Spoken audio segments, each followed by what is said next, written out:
So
you live can just, now? Yeah, yes, you're live right now. You're live. You have to just tell So them. don't make any that you can, no, strange noises You or. can say that we're all starting to gather, and please. We are all starting to gather. Please stay with us. We have a really exciting interview for you today, as all the other ones are as well. And future ones will be even better. And a lot of great people here, a lot of great energy, information, wisdom, so many things that can just help us grow on every level, help you grow on every level. So stay with us. We'll be with you shortly. Here's one of our guests. And I have some questions. We're live right now, so we're just Okay. warming them up. And we're gathering, we're herding What's the troops. most essential thing you've learned? And can you explain what it is and how it would have a practical effect in your life? It's a good question. It's tough because I've learned so many things, and I have so much information in this head on so many different topics. I don't know which would help me more. I would say the fundamental elemental awareness is that anything that we're experiencing in our life that we're not happy with, that's not working for us, we could change. That there are so many modalities, so many avenues and vehicles to create that change. So would So you we're not change stuck it with by any- walking away, or would you change it by transforming your relationship to it, or would you change? How would you change? I think it's all of the above. There are certain situations or contexts where just walking away and breaking that pattern, not feeding it, is the answer. Okay. Other situations or contexts. What would be those situations where breaking the pattern? Well, for example, if it's a good question. It could be as simple as if we're in a relationship and we have triggers that trigger each other's patterns of fighting or being right or something. Every time we respond to that, it feeds it. Right. So sometimes it means breaking a pattern could just be not even paying attention to it, just ignoring it. Where Right. before it would hook us, if somebody pushes a button and we get hooked, or we push their button and they get hooked, we have to learn to, okay, it's just a button, it's just a program. I'm not going to feed this, and I'm either going to walk away and ignore it, or I'm going to say something to change the mood, Right. to change the focus. A pattern interrupt can be if somebody's angry and they're yelling or they're upset, and I can just ask them, "Do you smell popcorn?" Yeah. I smell something good. I don't know what it is. It could be in the middle of their pattern, and they go, "You said this, and you hurt me," and da-da-da. I say, "What time is it?" Yeah, that's true. That That's a does pattern change interrupt. it. There are more complex ones. You know, you can go, "Did you hear that?" Yeah, You know, especially at nighttime around the camp. or they can be in their stuff. You know, and I'll do this in my coaching, sessions, and somebody will go into their pattern and my mother did that, and I'll say, "But what does it have to do with apricots?" Oh, God. And they'll say, "What?" And I say, "What does it have to do with apricots?" I'm like, "Well, nothing. Didn't you say you had apricots for breakfast?" And they'll say, "No." I say, "Oh, I'm sorry. It must be somebody else. I was mistaken." You know, and it has anything that helps them to anything that the brain did not expect in that moment is a pattern interrupt, and we So can do that's pattern interrupts on ourselves. That's another interesting question. So if you're counseling someone, they're going into something like a catharsis. How do you determine whether it's a necessary catharsis where they actually need to talk about it to heal versus they're just on their usual shtick where they, it's their racket, they're going to say their little thing that they always say, and they've said it 10,000 times and there's never been a catharsis and there's never been a change. How do you determine when... Well, that's a very good question. A lot of it, you have to have some history or know some history with the person. Oh. Because if they've never expressed themselves and they've just come to the point of catharsis, where they are just starting to express themselves and trusting you to be vulnerable to come out and express that, you don't want to shut it down or interrupt the Right. pattern. You want them to be able to express it. Because if they haven't, maybe they have to mourn something. Right. Maybe they have to express something. And then once it's out and it's been acknowledged and it's been processed, and it's still running the pattern for another 4 years, you say, okay, there's something else that the unconscious mind is getting out of this. Right. And maybe what we call secondary gain. Or maybe it's just that they're stuck in the pattern, they need help, they need assistance breaking that pattern. Right. Or they're trying to portray themselves in some certain way so everyone gets some idea about them. I get the feeling some people tell the same stories over and over because They don't mean to, it's unconscious. Yeah, it's they're unconscious, stuck- and they want people to think, oh, I'm caring, or I'm loving, or Right. this is what, whatever. But usually most patterns don't serve us. That's true. So it's vital for us to, and there are pattern interrupts that I do for myself. Right. Okay, so talk about that. Let's talk about something also where you it's- have some thought and you think, well, this, I need to interrupt it. Give me an example of something like that. Let's say it's some of them are very simple. Sometimes I can have a negative thought. It could be something I'm saying to myself, a voice that's saying, "Oh, you can't do that," or whatever it is. I'll just say cancel, delete. Oh, I see. And then that stops it. Well, you've created every time you do that, you make a scratch in that record. Right. You can do it. A pattern interrupt. If you do it, you can do it once very effectively, and it's done. Right. Others, if it wasn't very effective or wasn't deep enough, you may have to do 10 of them or 20 of them till it gets to the point of the same level of effectiveness as that one strong one that you did. And I had a client just not so long ago that was stuck in a very deep emotional, like almost a depressed state. And he says, "What do I do? I'm in a very serious position here in my company, and I can't let them see me like this. I have to, change my state. And I said, okay, so I gave him an exercise to do what we call a switch pattern in NLP, neuro-linguistic programming. It's basically where I said, listen, this is what I want you to do. I want you to go and record a few seconds of several different songs, all on your iPod or whatever and a few seconds, 10 seconds or something of a very high beat, high energy song. And immediately right after, I want you to record right after that, continuing into about 10 seconds of a very slow and depressive, so almost like when the Titanic was going down, that song from the movie. And it's, we get the energy of that, like, oh, it's sad, and it's, and then 10 seconds of something fun, and then 10 seconds of something relaxing, and then high energy again. And so that zigzagging allows them to sort of not get stuck in a feeling. Then yes, you're saying, and it's like they go through all these mini feelings, really quickly. It causes your brain to be able to be flexible with your moods and not get stuck in that groove on the record. Right. So I had him do the exercise as he plays it. I said, when it plays high energy, I want you to jump up and down and do high energy. Right. And as soon as the Titanic, the sad, it's sinking song comes on, I want you to do that with your body, right, and feel that, like, oh yeah. And as soon as the fun one comes on, get silly, and you got to be able to switch, right, back and forth. And then what it does is it retrains the nervous system that you don't have to get stuck in an emotion for days, weeks, months, and years. You have the power to switch it.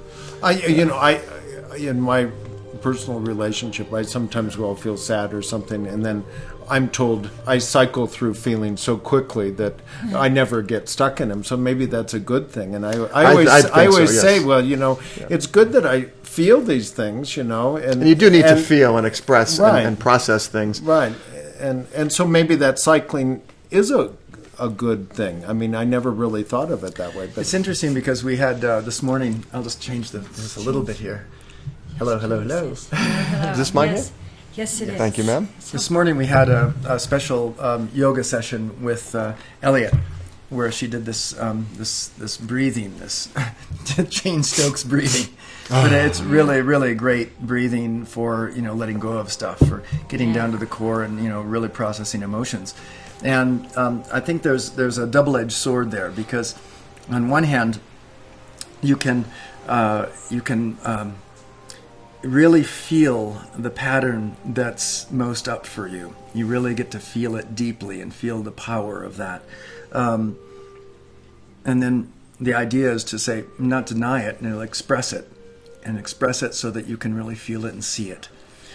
The problem is it tends to groove the consciousness again in that same pattern. The advantage is that you see it. You have to be able to let it go. You have to be able to let it go. While I was seeing it and experiencing it, Elliot came over to me and she said, Dad, just let it go. Yeah. And I just said, okay. And I did. But if you're really caught in that feeling, there was a time when I didn't say that. I just said, no, I don't want to let it go because, I'm so used to it. It's so familiar to me.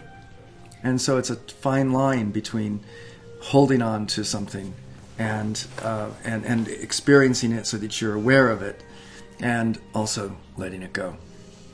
Mm-hmm. And not emphasizing, not reestablishing that momentum in you.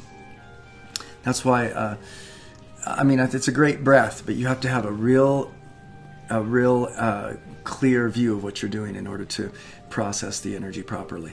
Absolutely. And actually, it's a good point, because a lot of things that we don't want to let go also is because the unconscious mind has not you haven't become conscious, and the unconscious hasn't been made aware consciously that with the positive intention or positive lesson in that experience was. So if we haven't gotten it, the brain doesn't want to let it go. The nervous system doesn't want to let it go. The mind doesn't want to let it go. And we do a process. One of the things I do is called timeline therapy, where I take a person back to an event where you can restructure the event, change the history of that. Tell us. Let me just come formally and say hello to Dan DUGO. Hello, everyone. Kathleen Pleasure to Finley, be here. And Pleasure. Mark Thank you for Waveman being sitting with us here, and Robbie may be joining us in a little bit. We're not sure because she's getting a massage right now.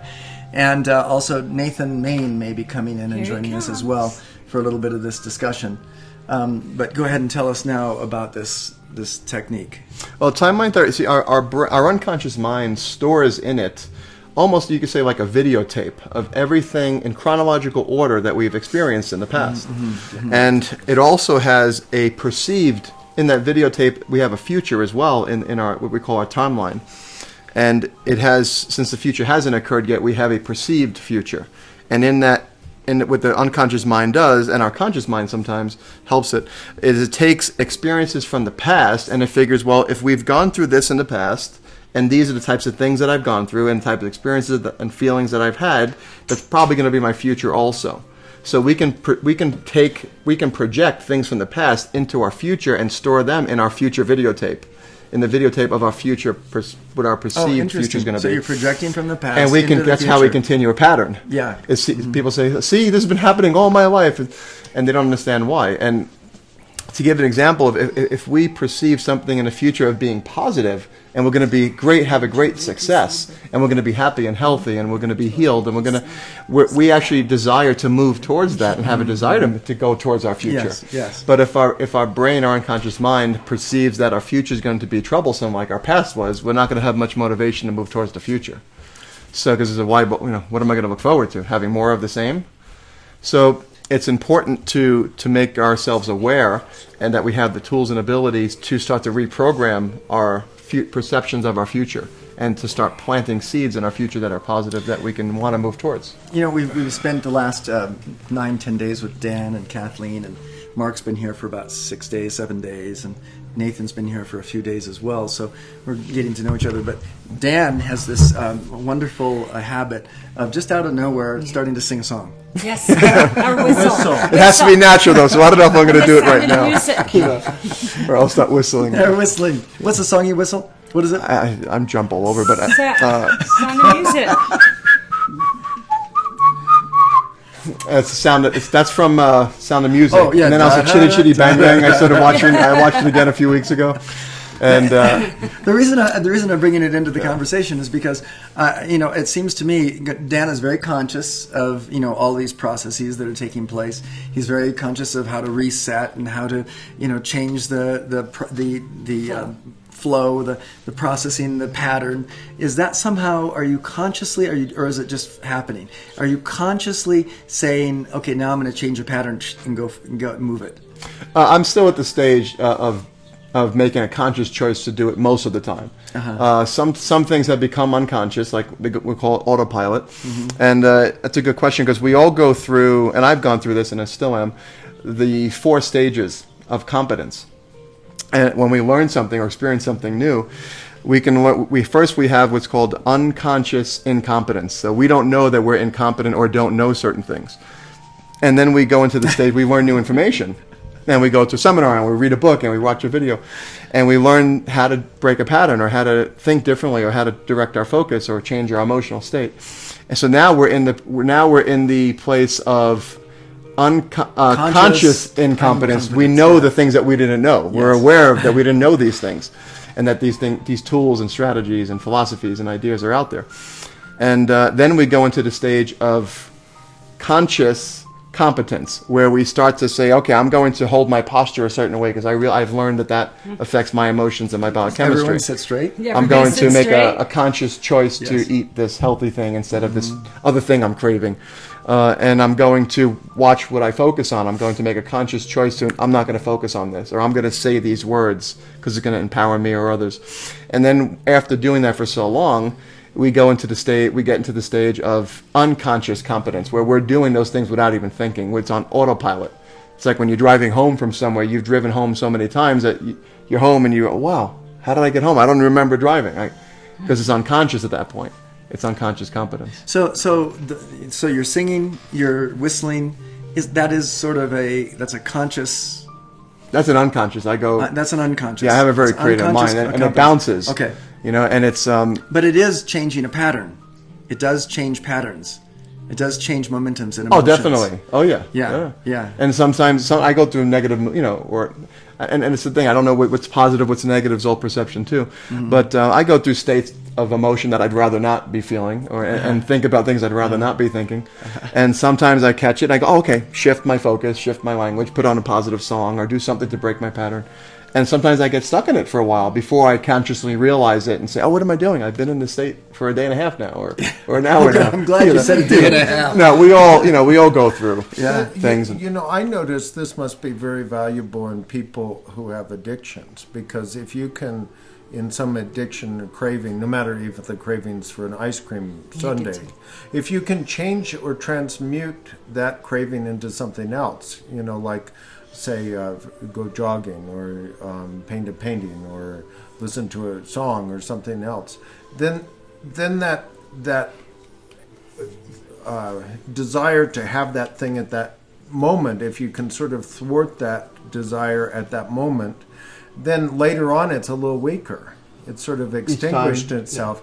So this deliberate pattern breaking seems like it'd be very valuable in getting people through addictions, or getting over things that they crave, or whatever. That's a good point. So what are some of the techniques that are used for pattern breaking? One thing I just wanted to come back to Yes. to answer the other part of that was that a couple things. Hypnosis is a very powerful tool for changing patterns and feelings and behaviors. The biggest mistake a lot of hypnotists, say amateur hypnotists, do is that they'll hypnotize someone to quit smoking, which is actually fairly easy to do with hypnosis. A good hypnotist can do it in one session, maybe take 3 or 4 at the most. But you can easily stop smoking. The problem with that is the person will start eating instead. Right, they change one addiction to the Because other. you change one addiction for another, because you didn't deal with the root cause of the addiction. Like, what was the unconscious mind or the brain wanting out of that addiction? It was serving a purpose. That's why it's so hard to get rid of. That's why they have the 12 steps. And then if we, that's why, that's a powerful system too. And what a more skilled hypnotist will do is that ask questions with the unconscious mind, communicate with it, and find out what's the cause of this, what are you getting out of this, what's the need you're meeting, and then give it an alternative option. Show it, hey, so if this is what you want, are you willing to do this activity instead, which will give you that same outcome without causing cancer? And the unconscious will always choose the better choice. It's not aware of it, so it stays with that pattern it has to meet its need. So you want to be careful when changing behaviors, especially addictions, that you replace these, find out the core need or that it's fulfilling, and change it for something else. The unconscious. You don't want to take anything away. You want to give it more. Always give more options. I don't think the unconscious really makes judgments. It doesn't. It's more like a computer in a sense. Right, because they say that even if you say, I will not eat, the unconscious doesn't really hear the not, it just hears the eat. Yes, correct. So it's a weird thing the way it works. It doesn't process negations very well. So if someone says, it's not your fault, what the unconscious mind still heard is fault. Oh, your fault, yeah. It heard your and it heard fault. That's the what is a unconscious not? mind hearing that. Yes. Yeah, Yes. That's Our right. conscious mind Yes. says, okay, they meant it's not my fault. But the unconscious heard your and fault. Because what is a not? A not is, it would have to reverse it before it rhymed it with the next word following it it's confusing. Yeah. So it doesn't handle negations very well. Yeah. Wow. Do you do? You sound like you know what hypnotism is. I trained in hypnosis. You did? Oh yeah, I can teach it too. Yeah. Can you just outline what hypnotism, how you work with hypnotism? I'm fascinated by that. Well, hypnosis is it's very broad actually, but what it is we go through in and out of states of hypnosis, of different states of trance and consciousness all day long. When we're sleeping, we're in different stages of hypnosis and trance, when we're deeper, and then when we're waking out of sleep or going into sleep, we're in hypnotic states. When we're driving home and not consciously driving, we're just driving and realizing that we got home, you were in a hypnotic trance. There's different levels of trance that you're still consciously aware of your surroundings. Unless you're really deep, then you lose some awareness of that. But when you're watching a movie, you're in a trance. When we're reading a book, we're in a trance. So if you look at children, when they're watching a cartoon and you're calling them 27 times and they don't even acknowledge, they don't even hear you because they're in a trance. They're entranced in that state. So what it is when we're in a hypnotic trance, our critical filters, our critical faculties go to sleep. they take a break. So whatever we absorb, whatever we're learning, hearing, experiencing, feeling during the time we're in trance goes right into our unconscious mind and becomes part of our thoughts, feelings, actions, behaviors, and programming.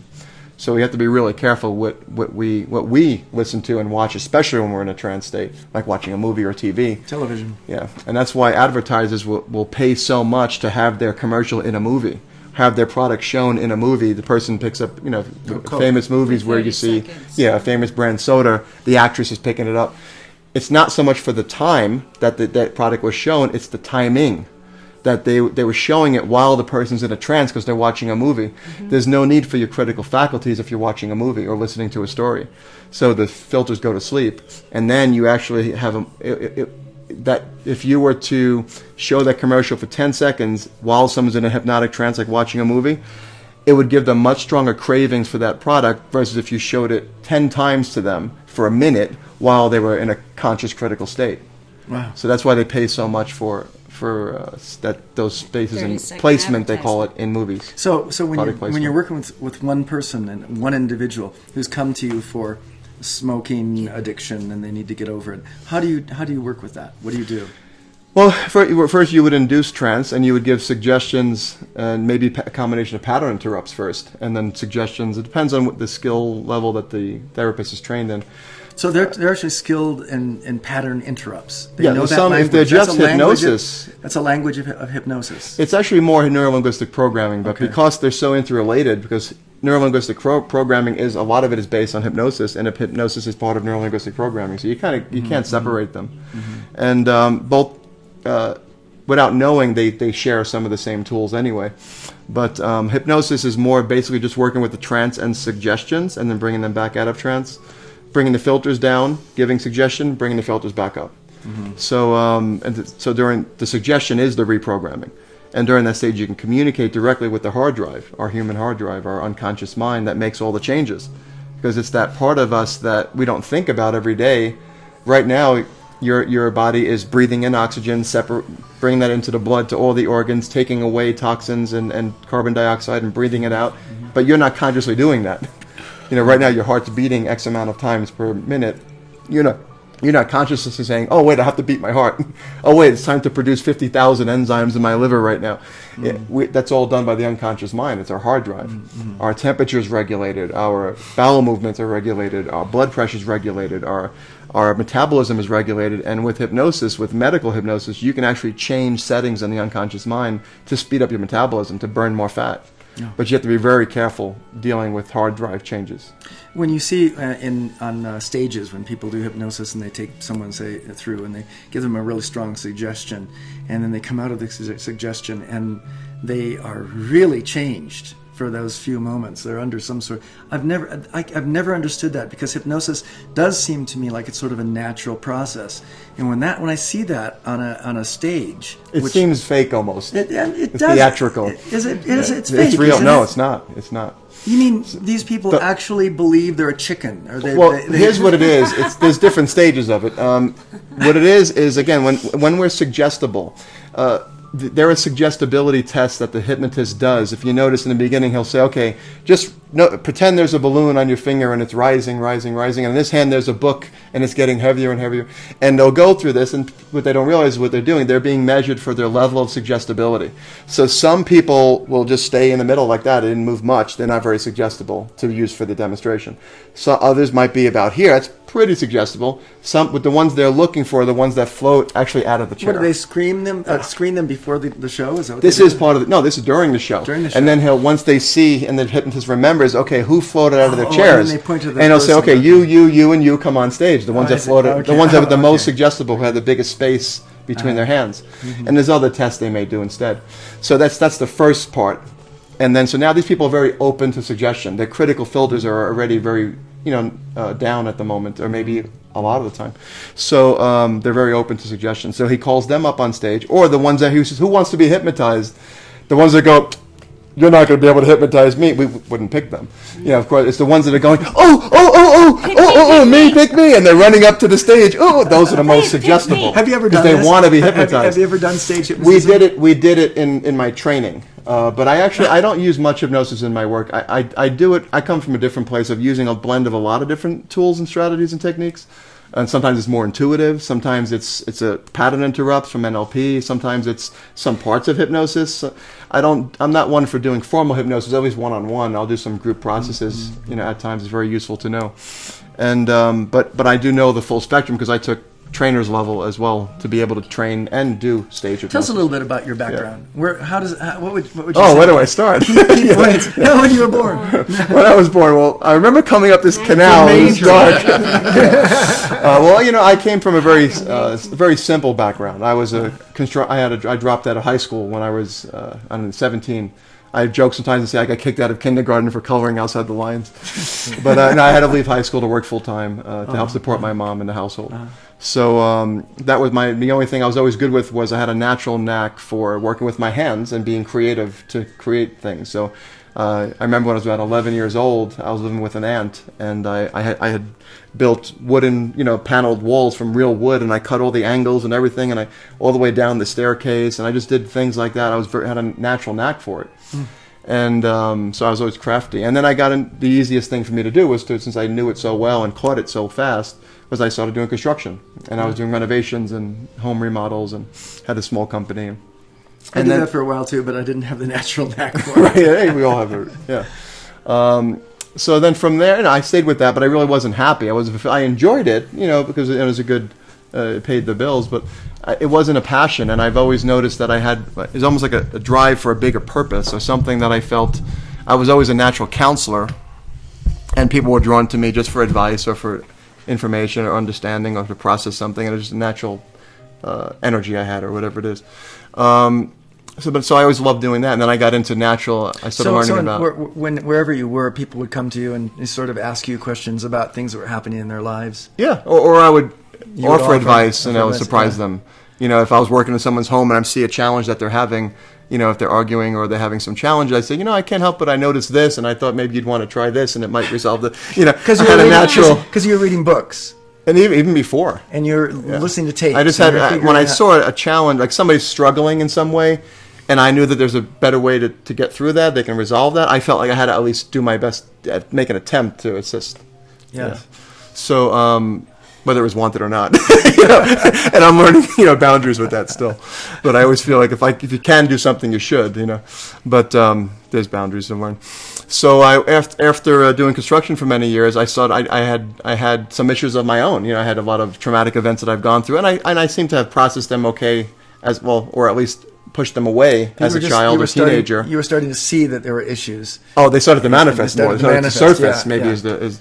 How old were you when that was happening? Now was probably between 19 and 22. Yeah. But I didn't do something about it right away until I struggled with it for a few years. And then once I got to about maybe 24, 25 is when I started going for therapy. And I met people that were into natural health, natural foods, and doctors of naturopathy, and reflexologists and massage therapists. And it opened me up into this whole world, which I had a natural, immediate pull towards. Yeah, it's obvious. Especially after a few negative experiences with traditional medicine. So I've learned that to question the authority, that they don't always know the answers, and started to think more outside the box and find my own solutions. So after a few years of that, I started going to therapy, and it seemed like, wow, they're so insightful, and they know so much about relationships and about our body and about our minds and parents and process things, and you can talk about. It seemed like a really good, vehicle, and I do believe that it is for a lot of people.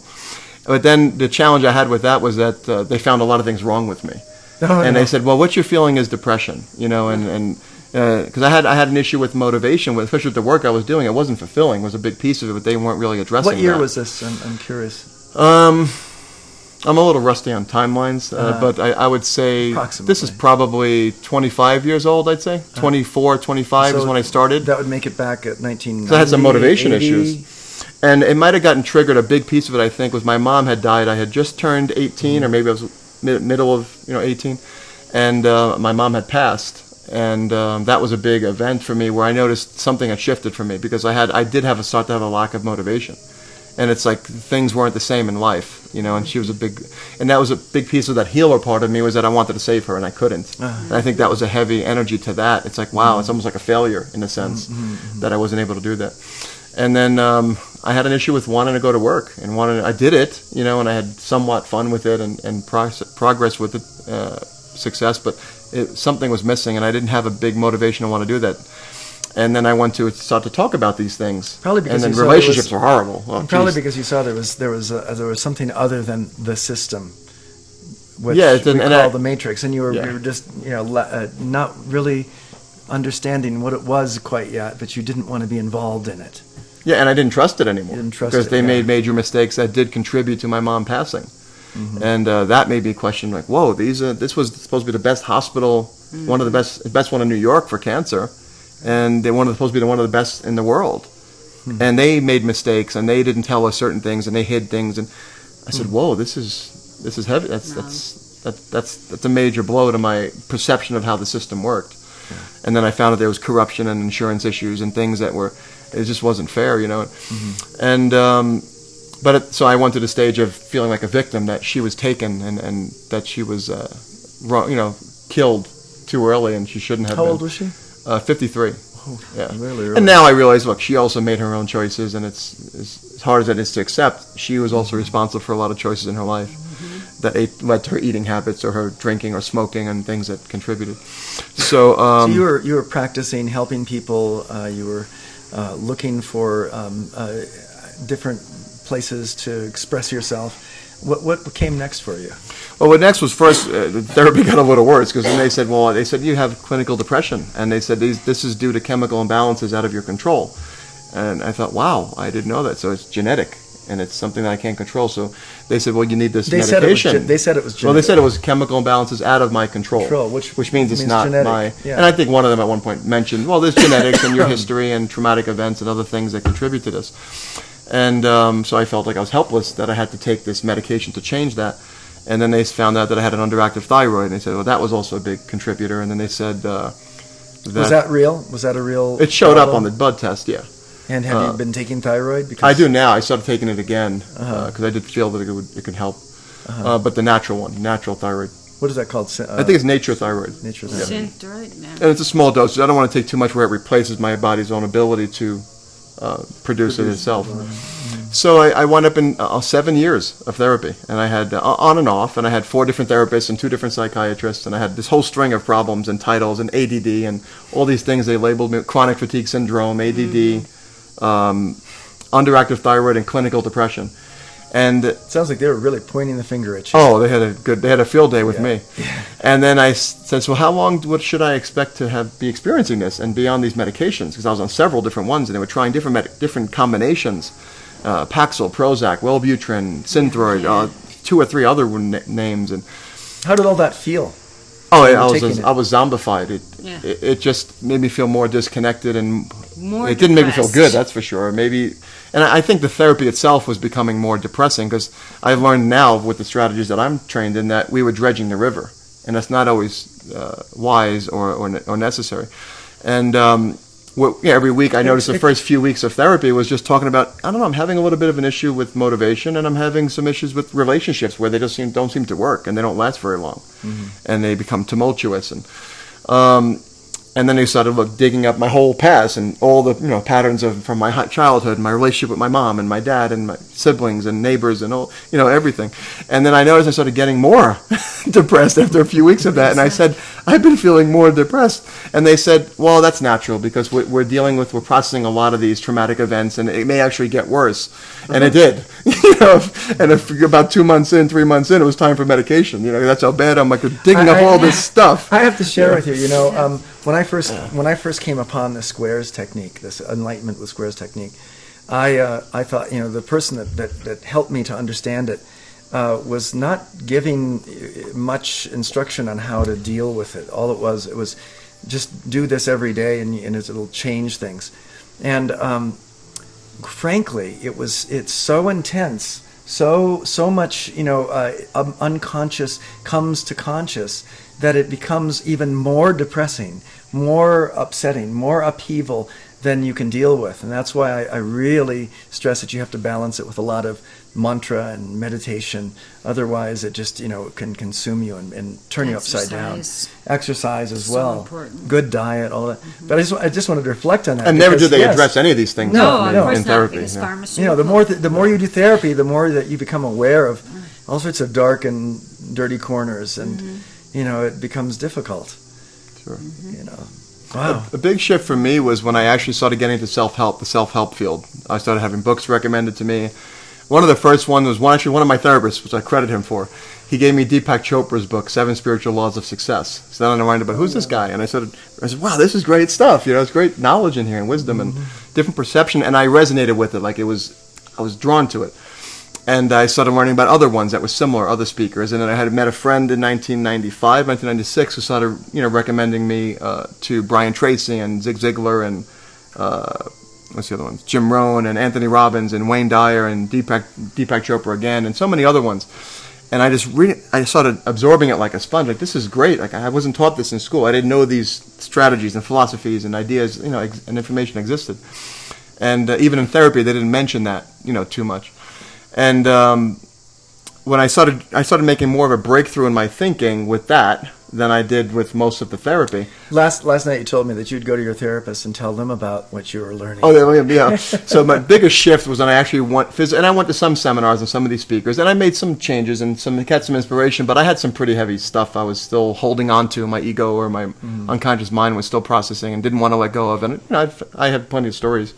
And what I wound up going to an Anthony Robbins seminar, and that catapulted me out of that pattern. I just shifted my entire life.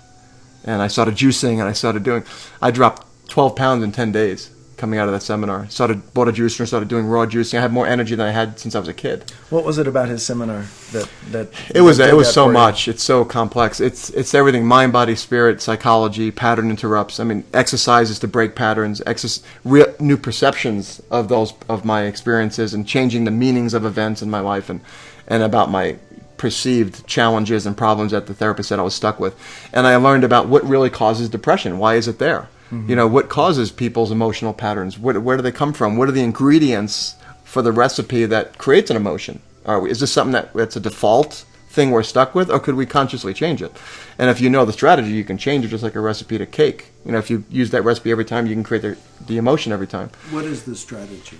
Well, good question. Anthony Robbins calls it the triad. It's physiology, focus, and language. And it's physiology is your posture, and there's scientific studies on this at major universities, where they've changed the posture of people that were clinically depressed, and after 21 days, I forget the number, maybe 70% of them no longer needed medications. That's yoga. Yes, That's yoga. The exactly. mind-body connection. As soon as you start, changing the posture. In fact, the school that Elliot went to, they teach an affirmation. There's a certain state of consciousness that's associated with each pose. It makes sense. So there's an affirmation that can be said to accentuate that state of consciousness with each pose. And the basic premise of this, looking down and looking up, looking down and looking up, the energy flowing through the spine and all of that changes things too. Changes everything. Keep going. So everything we eat, everything we breathe, eat, and drink becomes, or put on our skin, soaks in, gets into our bloodstream, becomes part of our biochemistry, our physiology, and it changes our emotional state. So if we drink alcohol, we get depressed. If we drink caffeine, we get stimulated. So everything we ingest that goes in our blood or on our skin, soaks in, becomes part of our emotional state. So drinking raw juice or raw organic juice for 10 days straight, it changed my state massively. I had all this raw energy that I wasn't used to eating and drinking. And by the way, we're doing that here at Samadhi Game. Every morning. Yes. Every morning, raw juice. So I learned so much about, hey, if I literally changed my posture, the body cannot stand. If you stand like this, you cannot get depressed. It's scientifically impossible because the brain could not fire off two opposing emotions at the same time and feel them both. So the stronger one wins. So if you stand like this, and I do this when I present in a group, I'll have them stand up and put their shoulders back and breathe deep from their diaphragm, chest out, and look up at the ceiling and pretend to smile. And after about 30 seconds, I'll tell them, think about one of the most horrible things you've experienced in life. And they'll think about it and they don't feel the emotion.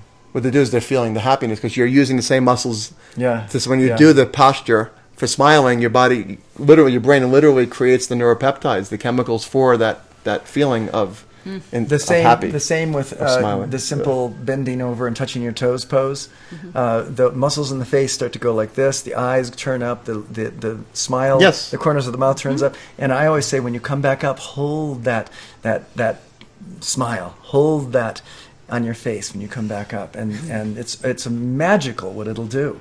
How it changes people's emotions. I don't even have to put them on the table after that point. But usually, I do this before I put They're someone already on the table. transformed. They're already Just, yeah. transformed. They're already ready.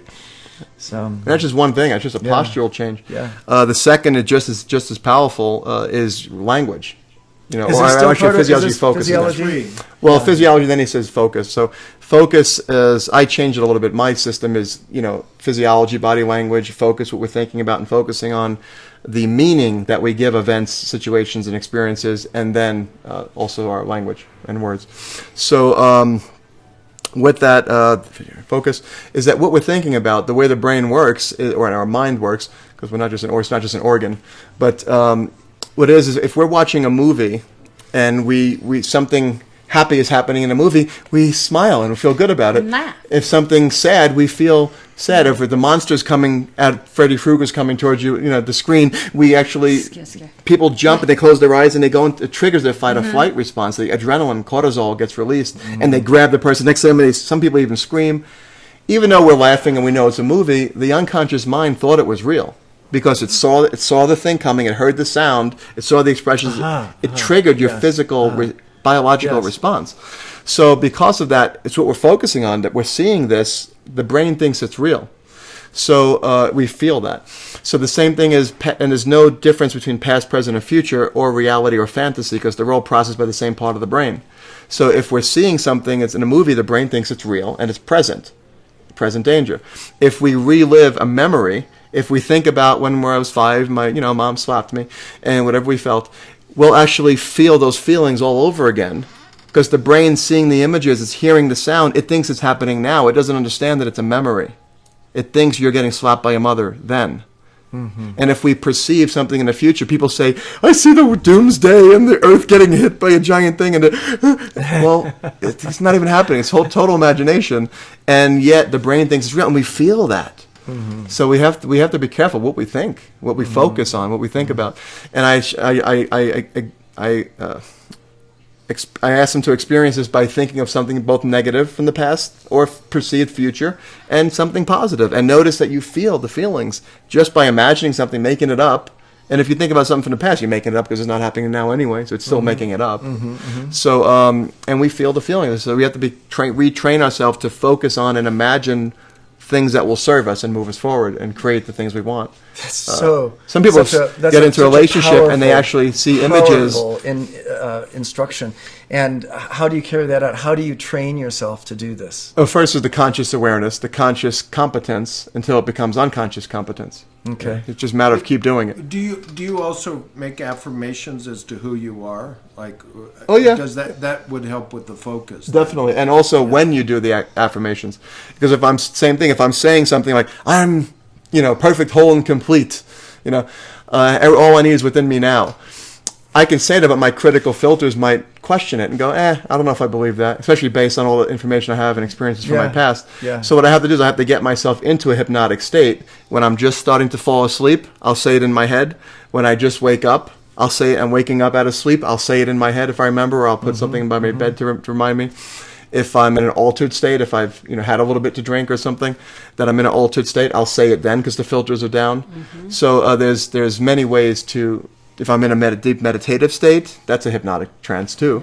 I'll just, while I'm in that, I'll say things, affirmations in that state, because now the filters are down. Can you take someone into that state? Sure. I mean, you can, there's many ways. I mean, right now? Yeah, All I'm right. just curious. So take us into the state. Let's do it this way. Let's take us into that state, and then let's do an affirmation. Okay. Affirmation So let's think of health and wholeness. Let's think Health of the and affirmation wholeness, first. okay. What is the Well, affirmation? I was going to do it from Samadhi game. Let there be So light. let's just do this here. Let there be light with Archangel's sight. Okay. Oh, is that it? Okay.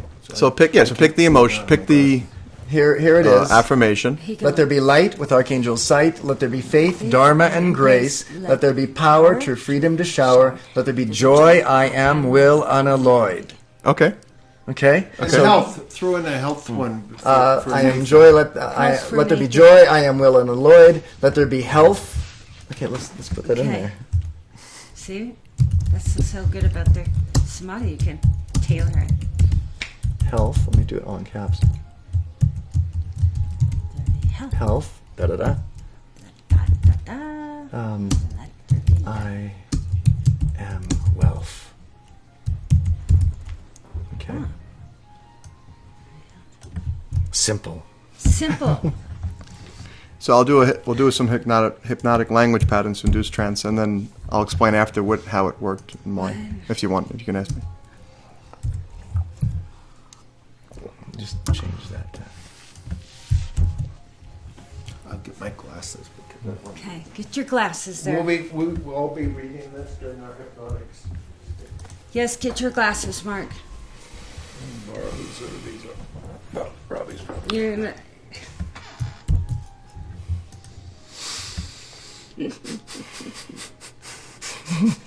No. That's another breathing technique. I notice that when I'm doing massage, and if I'd like to take the person a little bit deeper, sometimes I just start breathing loud. Mm-hmm. Oh, remind me to. And they start breathing with me, Yeah. and they start feeling the release of the breath.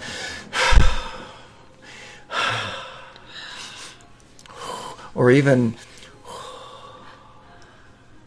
different types of breaths that intimate, sort of a changing state of consciousness. It's interesting. Okay, let's. That Okay. induces trance too. You just put me in a trance. Yeah. Everybody here? Yep. All right. So, Okay. so the focus now is going to be on hypnosis, on trance, Trance. Hey, Allie. on hypnotic language, Okay.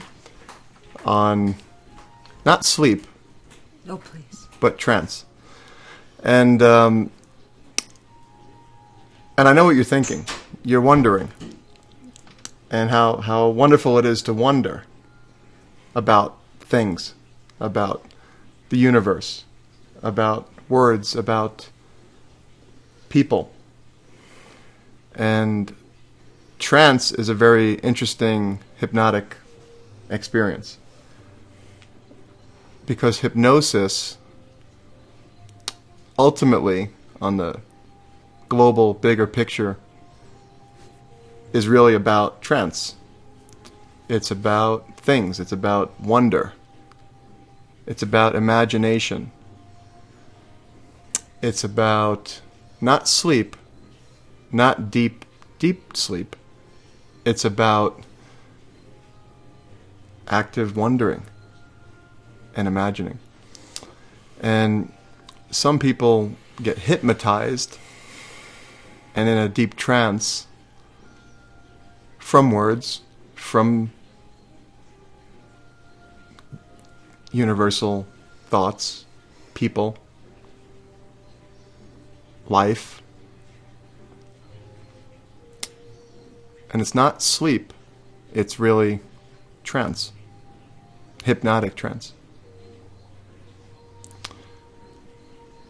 And we wonder, what is trance? Does trance put us in a trance? How do we get entranced into not sleep, but into trance, where we can just wander and drift? Maybe that's almost like that space between being asleep and not being asleep. That middle space, that zone. Not necessarily meditative trance or zone, but just that space where you think about things and wonder.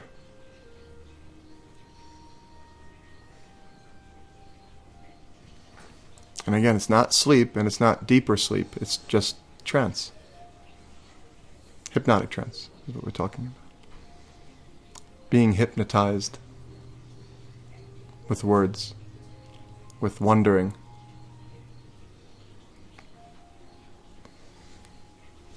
And now might be a good time to look at the words and say them while your eyes might feel a little heavy.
So we could Remind me to talk about how I fired my therapist. Did we get all three of the Anthony Robbins things? Oh, thank you. Yeah, My mind does does bounce around. So, my creativity. So, with the third thing is language. So, what we do with our posture and what we're putting in our body, then is what we're focusing on, what we're thinking about and focusing on, past, present, or future, real or created, and what we say. Because every word, if I just said words like happiness, excitement, joy, peace, love, unity, oneness, health, vibrance, energy, people start breathing different. Their posture changes, because what happens is the words, our brain does a search, like a Google search, and it remembers, okay, what does this word mean? And it remembers every experience, situation, every word, sound, taste, smell, touch that was related to these words and experiences, and it remembers, oh, okay, that's what it means, and then it actually opens those files. When it has to, when it references it to see what that word means, it triggers the experiences related to that word. So it creates the good feelings that were related to it. So just saying the words do that. So imagine if we walk around saying, "Oh, I'm so stupid." Yeah. Why does this always happen to me? Why is God punishing me? I've always seen these tennis players that that when they miss a shot, they go, Yeah. Oh yeah. And people Like John and you McEnroe think back in the old days. they've just done themselves another negativity upon the shot that they missed. They just and if they could train John and the McEnroe. ones that don't do that, Federer, Yeah. he misses a shot and he just yeah. I hardly see any emotion. Federer versus McEnroe. Exactly. So the words we use trigger feelings, those feelings that relate to that word, not only in us but with others around us. Mm-hmm. So if I'm talking to someone, let's say if I was in sales and I'm saying, well, hopefully, if hopefully you can try to call me back and see if maybe you can try this. I know maybe you won't. I don't know, but maybe you can try to use this product. Forget it. You might as well don't even bother. Versus if you say, hey, congratulations in advance. I look forward to working with you. And hearing about how the product worked with you. And if you use positive, assumptive expectations that you're going to have a great time, you're going to have a great day. The world's going to be fine. Yes, we have challenges. Of course. But and maybe some complex ones that need to be dealt with in the world, but and in our country, but. If we have a belief, if we use the language that, hey, it's going to be fine, things are working out, this is happening for a purpose, things are changing, we're evolving, it's going to be fine, we're going to feel confident and we're going to feel that feeling about our future. Versus if we're going, it's going to be doomsday, and, There's room for two here. You have to get going, right? Yeah, Because she got a baby. yeah. Okay. In a few minutes. No, I want her. She has to come on camera. You can come over here. Come here. Let's just stop to say for a I moment. don't This is like being on camera. that was the old you. That was the version 1. That was the version 1.0. This is the version 2.0, the new you. This is Ali Straw, our massage therapist. She has put her hands on each of us. You're doing pretty good considering there's 7 million people watching Yeah. this all over the world. Oh, come on. All right. No, you're fine. Actually, there's nobody watching it. So Okay, good. I don't like people watching. Nobody's watching it, right? In the bathtub. Yeah, right. So we're just talking about the power of language and how every word creates a feeling that relates to the word, not only in us but in others. Yeah. So we have to watch the words that we use, and consciously choose them, and So use one words was- that are empowering, moving forward. One was physical, and it's posture, food, exercise. One is language, and it's knowing the power of language. And then the other, what's the third? I'm missing. It's physiology, focus, and language. Oh, focus. Focus was Yeah, so what you're thinking about or Foci. focusing on, foci. Right. And then language. Now I added in, and he covers this in a different way anyway. But I added in a separate piece of meaning or belief that you have about an event. And an event can happen. Events happen to all of us. And what happens is you'll notice that there are some people that, let's say somebody passed on, and in certain cultures, they really truly believe at their core, because they were taught this growing up, that this is a good thing, that this person has graduated to the next stage of consciousness, next stage of their life. And they're actually happy for them and feel rejoiced and party because it's a celebration, it's a great thing. And then you go to Italy, and they're widows, they're wearing the black for the next 37 years. And I said, wow, interesting, because the same event happened. They lost somebody passed, because lost is a meaning that we believe about it, so it may not be lost. But this person transitioned out of the physical, they're not here anymore in the physical form. That's all that we know is true. So to them, to one culture, it means that this is great. They've graduated to a whole nother level, and we're so happy for them. We're going to be with them again. And then the other one says, we've lost them, and I'm going to suffer, and I'm never going to get married again. I'll never have anybody, So we have to be very careful to consciously choose the meaning, because our unconscious mind will choose the meaning for us if we don't choose one consciously. And usually it's not an empowering one. It's like if we don't consciously cultivate... You leaving already? Yeah, I have to go pick up my dog. Okay. Okay, thank you. Bye. Nice to meet Nice to meet you. Bye. Thank you Again. so much. You're welcome. Bye, Ellie. See you again. It was a blessing meeting all of you. It was a blessing, Blessing having having you here you with us. using your Thank miracle you. hands. Thank you. Thank you. Bye. Whoa. Yeah. Yeah, I think. Bye, guys. Bye-bye. So we want to consciously choose. It's like cultivating our garden. If we don't consciously choose what flowers we're going to plant and what order that they're going to be in, what rows and what colors and all that types, the weeds will grow in and take it over unconsciously. That Right? that is the basic premise of Samadhi game: using words, choosing words, and having words that mean something to you, and have some sort of a positive influence upon your body. In fact, who was the Japanese Morimoto, or Japanese scientist who studied the sound that when you put a word on a bottle of water and then you test the water, you can test it in Dr. Emoto. Emoto, not Emoto. I mean, What's his first name? that's Masaru Emoto or something? Masaru Emoto. Just so basic, but it affects, and we're made out of water. Those words are affecting our bodies even at that level. Of course, there's much more consciousness to it when we're dealing with a human being. But so Samadhi game, I think all of the religious and spiritual movements on this planet have all had ways of creating codes of words so that would lift the consciousness to a certain degree, whether it be a prayer, invocation, a bhajan, a fiat. Has anyone heard of a fiat? Yes, it's a little car. It's a Fiat is in fiat currency? Just or? this new pope. Before that, they didn't write in the fiat. But fiat is when you make a statement really strongly. Right. Elliot does that when she starts her affirmation. She says, "Do make it really strongly, Really loud. and then just bring it down more and more gentle, more and more gentle, until it's an interiorization." Well, I thought maybe just we'd take a moment to do this invocation nobility. Can you do one more piece on the Yes, on the on meaning the- for it? yes, It's on the popped words, popped in my yes, head. I want to go yeah, with it. definitely. And the power of a word, even because the meaning we have towards a word is huge to the meaning somebody else has to the word. That's true. So I was in a chiropractor's office, and there was this woman there who did massage. And I was just having small talk with her, and I said, "Oh, that's nice. I know a lot of massage therapists." And I said, "So how long have you been a masseuse?" The look in her face. Oh, that's right. You told. Yes. And she turned around and she says, "Oh, vulgar." She says, "I'm a massage therapist." And I went, "Whoa, interesting," But I understand the meaning of words. The word masseuse? No, it triggered a negative response. You had to see. She made the disgust. She made the posture, the physiology of disgust, and she says, "Vulgar.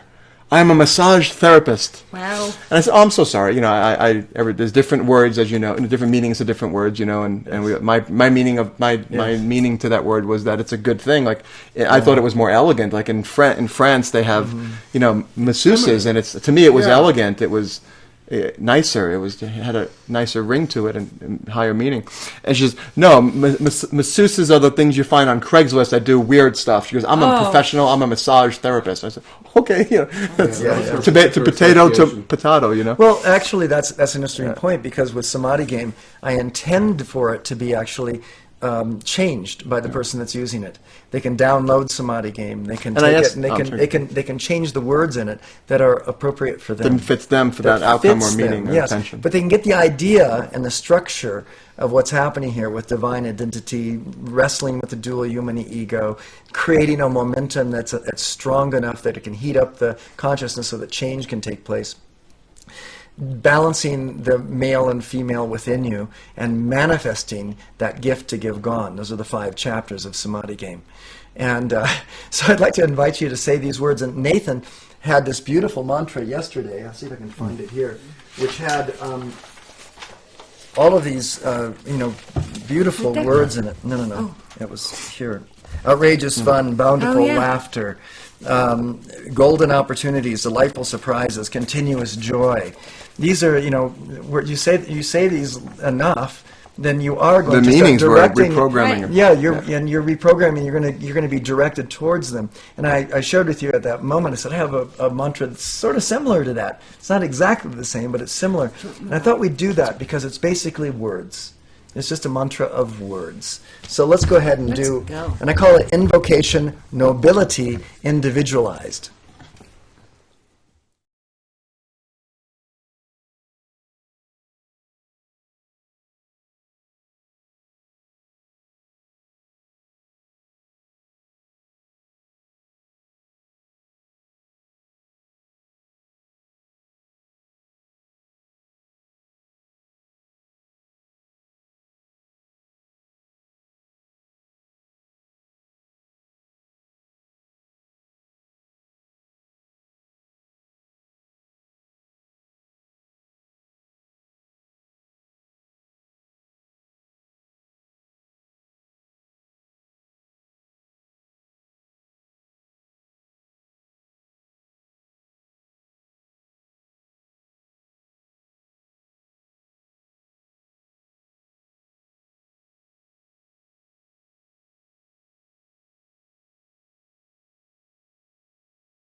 Go on, but were those the three? So those are the three, it's interesting. When I came back and there's so much more work we did during the seminar weekend, and I walked on fire and did all these exercises to bust patterns and reprogram, and really great stuff. And I came back from there and I thought, in all my time in school and life and up until now, and all these therapists and things that and never did any of them touch on the majority of what I learned and understood about the mind, body, spirit, biochemistry, health, nutrition, physiology, focus, goals, and everything.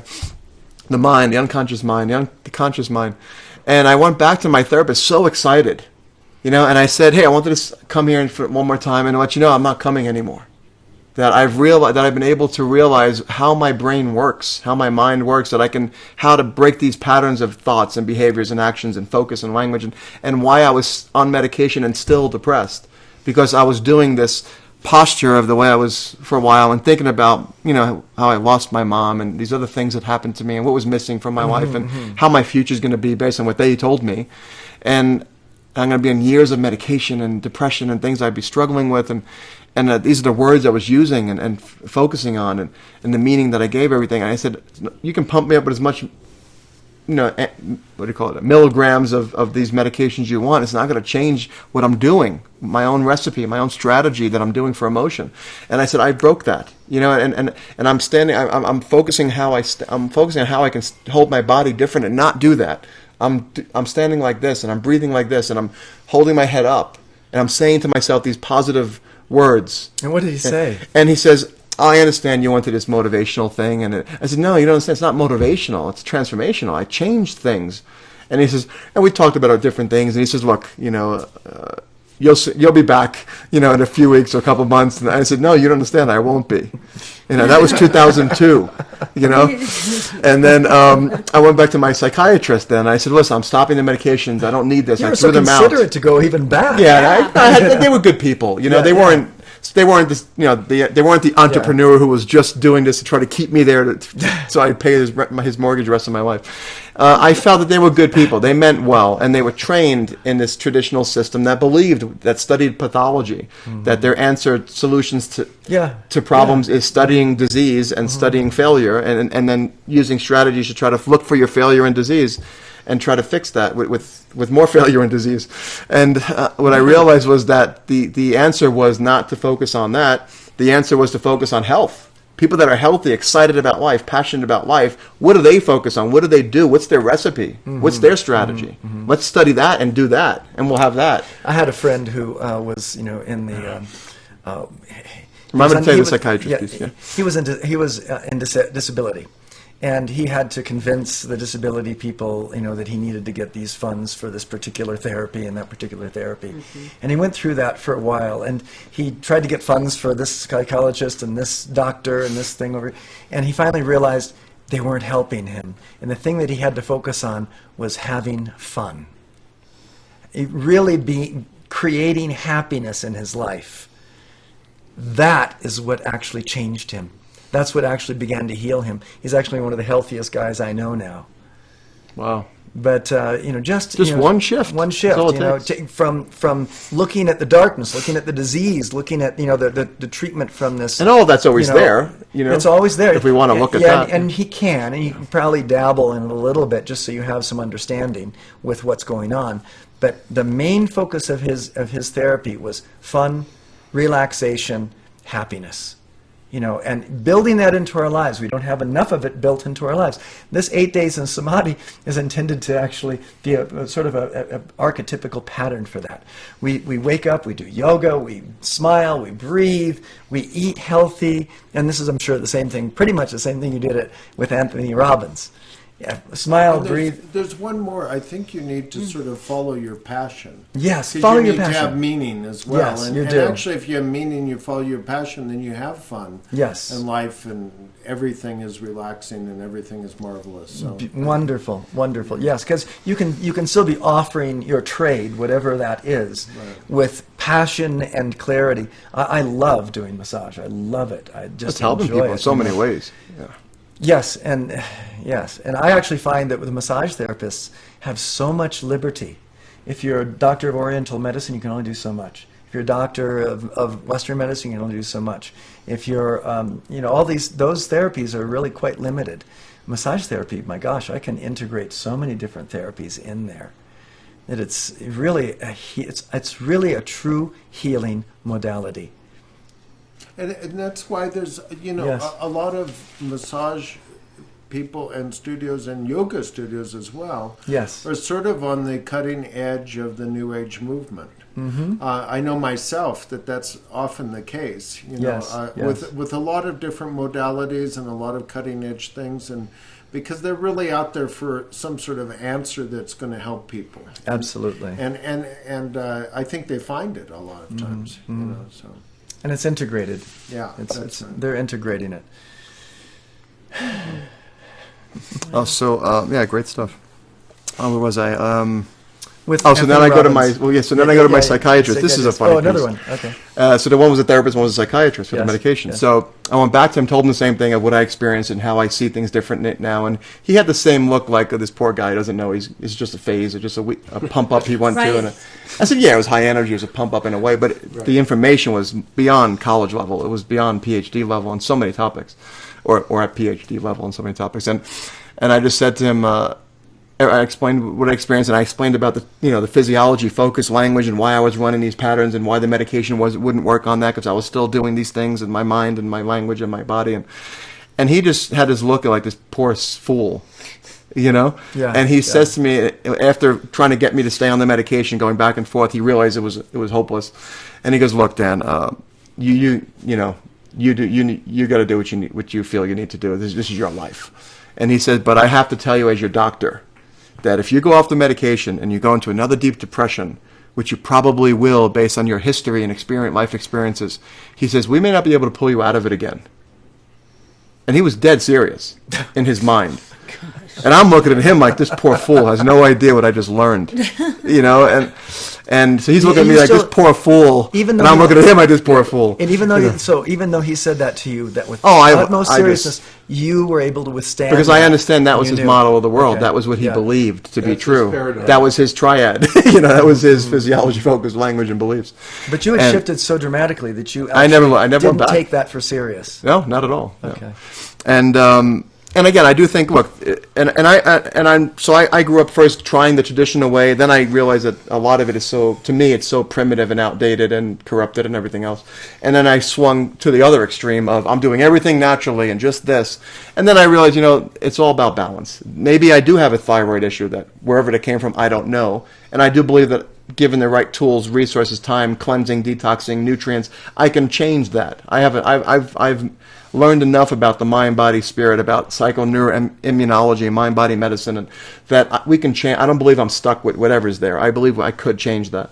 So, but right now I also realize it's still showing up in my blood as a thyroid issue. So fine. So I'll take some natural enhancement for that to help it out a little bit while I do massive detoxing and rebuilding nutritionally my cells and my body. And there's nothing wrong with having a balance of the two. I won't go on the Synthroid again, the fake one, no, because that's, I think, very destructive. But I'll do a natural thyroid thing, and that's what I'm doing now, and I'll take nutrients. Like bovine or porcine. I don't know the source of it. I know it's nature thyroid. I know it's all natural. So I'm doing that one. Desiccated thyroid, is that what it is? I don't even know. I got it from a doctor of osteopathy, a DO in California. So I trust her, and she did my blood work and all that. And I'm approaching it mainly from a natural, taking responsibility that I can change this. I'm not a victim of it. And it's and I may have some other issues that go with it, or other things and patterns that still are there. I haven't obliviated all the patterns from my past. So where are you going now? What is your direction? What do you see? It's still unfolding. I went through some stages. Shared a little bit about it with me, and I thought it was very interesting. I don't know if you want to share it here. I forgot I have so much of it. Which part did I share? About how you want, where you want to place yourself. On global world issues? Global world, because your consciousness is so magnanimous. It's so big, and it carries so many different healing modalities that can be applied. And we found that you have to decide where you're going to apply them, and if you can apply them in places that can cause change, then it might be more effective than if you apply it to individuals or small groups that may not have the leverage to create or affect change. Yes. So I'm looking now at, because I'm very left-brained and I'm very right-brained. I'm both, and I think everyone is. And the reason I bring that up is I'm seeking now the balance within myself of these forces, these energies, these archetypes, these ways of being, to integrate them in myself so I can bring balance to other people's lives and to the world, because I do have concerns. As much as I know, okay, focus on positive and all that, at the same time there are some things taking place in this country and in this world that do concern me. And I've gone through stages of, oh shit, this is serious stuff. Excuse my language. But it's, cancel delete. But I've gotten to the point where realizing, okay, instead of having a judgment towards people or certain leaders and what maybe what some of their decisions were or are and what they're doing, and I said, they're doing the best they can with the resources they have, with their level of awareness, their level of education, the level of understanding, their stage of evolution, their stage of consciousness, their programming, their past, everything, their life experiences and lessons, and their parents, their religious teachers, the news, everything.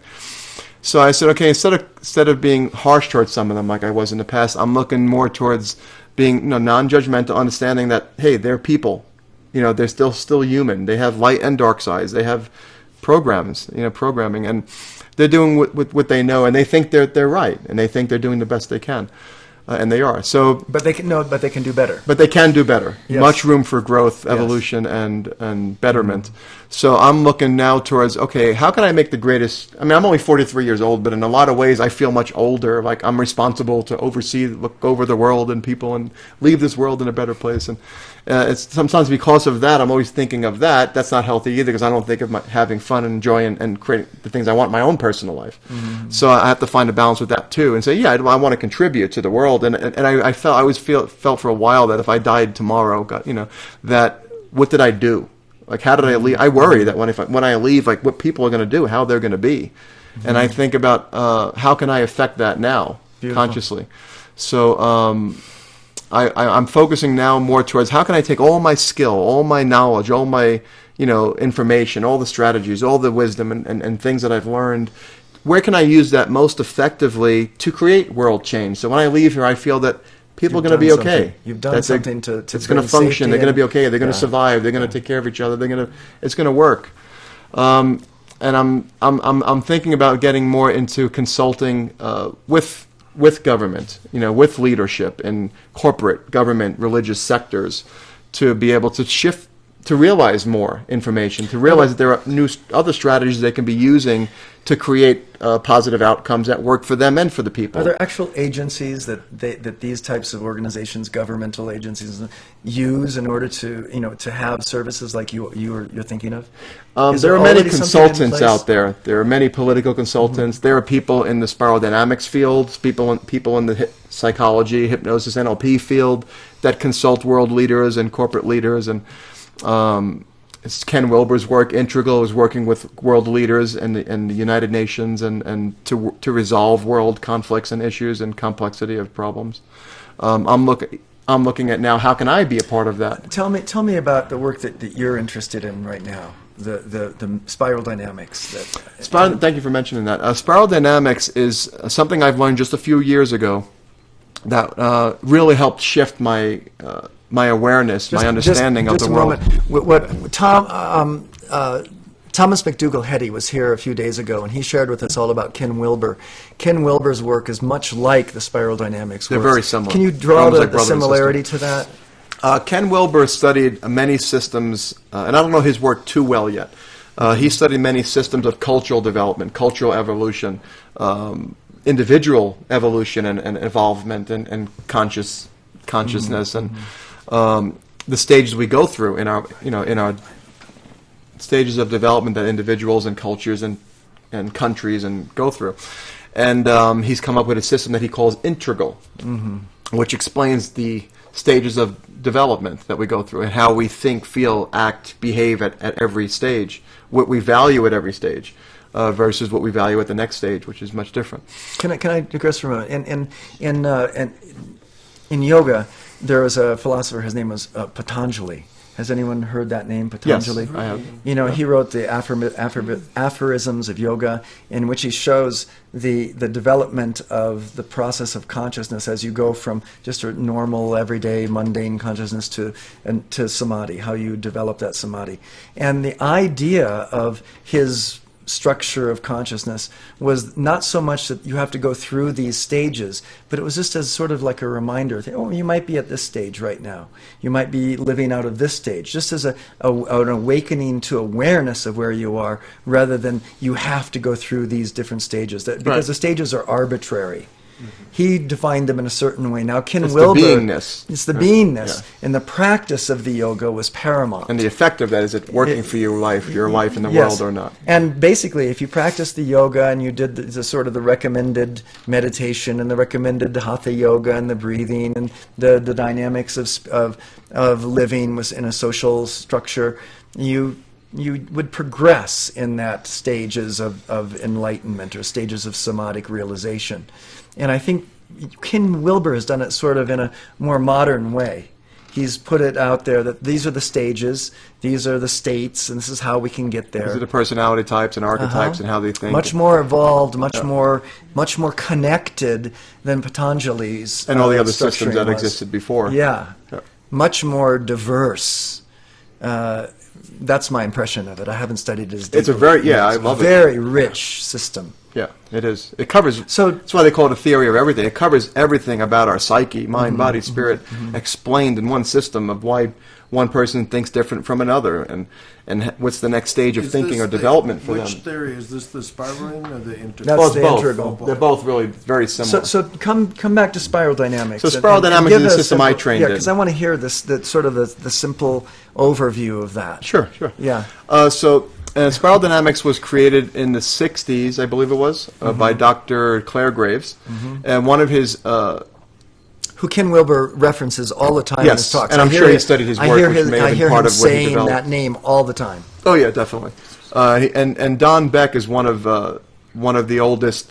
Who he worked with Claire Graves. He's been around the longest, and he's worked with Claire Graves directly for one of the longest periods of time. And one of it, I guess, his protege, you could say. And I trained with Don Beck. I went to his certification courses on spiral dynamics with him. Yeah. Mm-hmm. And spiral dynamics is very similar to integral, where it explains just almost everything that we can possibly wonder or think about or be curious about the human mind and the body and spirit, and how it all interacts, and all the different personality types, and why does one person think like this, another person think like this, the conflict, how do they interact with each other, the different types, all the different types of thinkers and stages of development. And it gives examples of how these things work. It is a complex system. It's not something you can learn in an hour or a day. I took, I think it was 8 days of training with him, plus I've trained with other teachers on the same topic, multiple days from each one, and I've also watched plenty of videos and books and all the audios and things to try to, and it's so complex. It covers so much, and it's always evolving too. So what I love about it was it helped me to understand myself, the different stages. How come I was thinking like this was important to me when I was this age, and how come this is important to me now? Mm-hmm. How come my dad was like this and my mom was like this and this one's like that? It explains the whole thing, and it makes so much sense, and it seems to cross-reference and check out. Mm-hmm, mm-hmm. And I was always wondered, why does this one person think like this and this person think like, why is our country like this with our thoughts and behaviors and freedoms, and why is this country like this? What's the difference? What makes that difference? And this system explains that. And it explains the complexity of why we have log jams right now in our country and in the world of so many different types of thinkers. It's almost like if you think of an individual's development, you wouldn't take somebody who's 3 years old, somebody who's 10 years old, somebody who's 20, 30, 50, and 80, and put them all together in a room and expect them to perfectly work together in perfect unison and understand each other and all want the same thing and be in alignment. You can't. It doesn't work that way. And the same thing, if somebody, and it's not, and I always like to point out when I teach the system or share it, is that it's not that it's better. One level or stage is better than another. One way of being is better than another. It's that we all have all of these within us. Just like you wouldn't say a sixth grader is better than a third grader.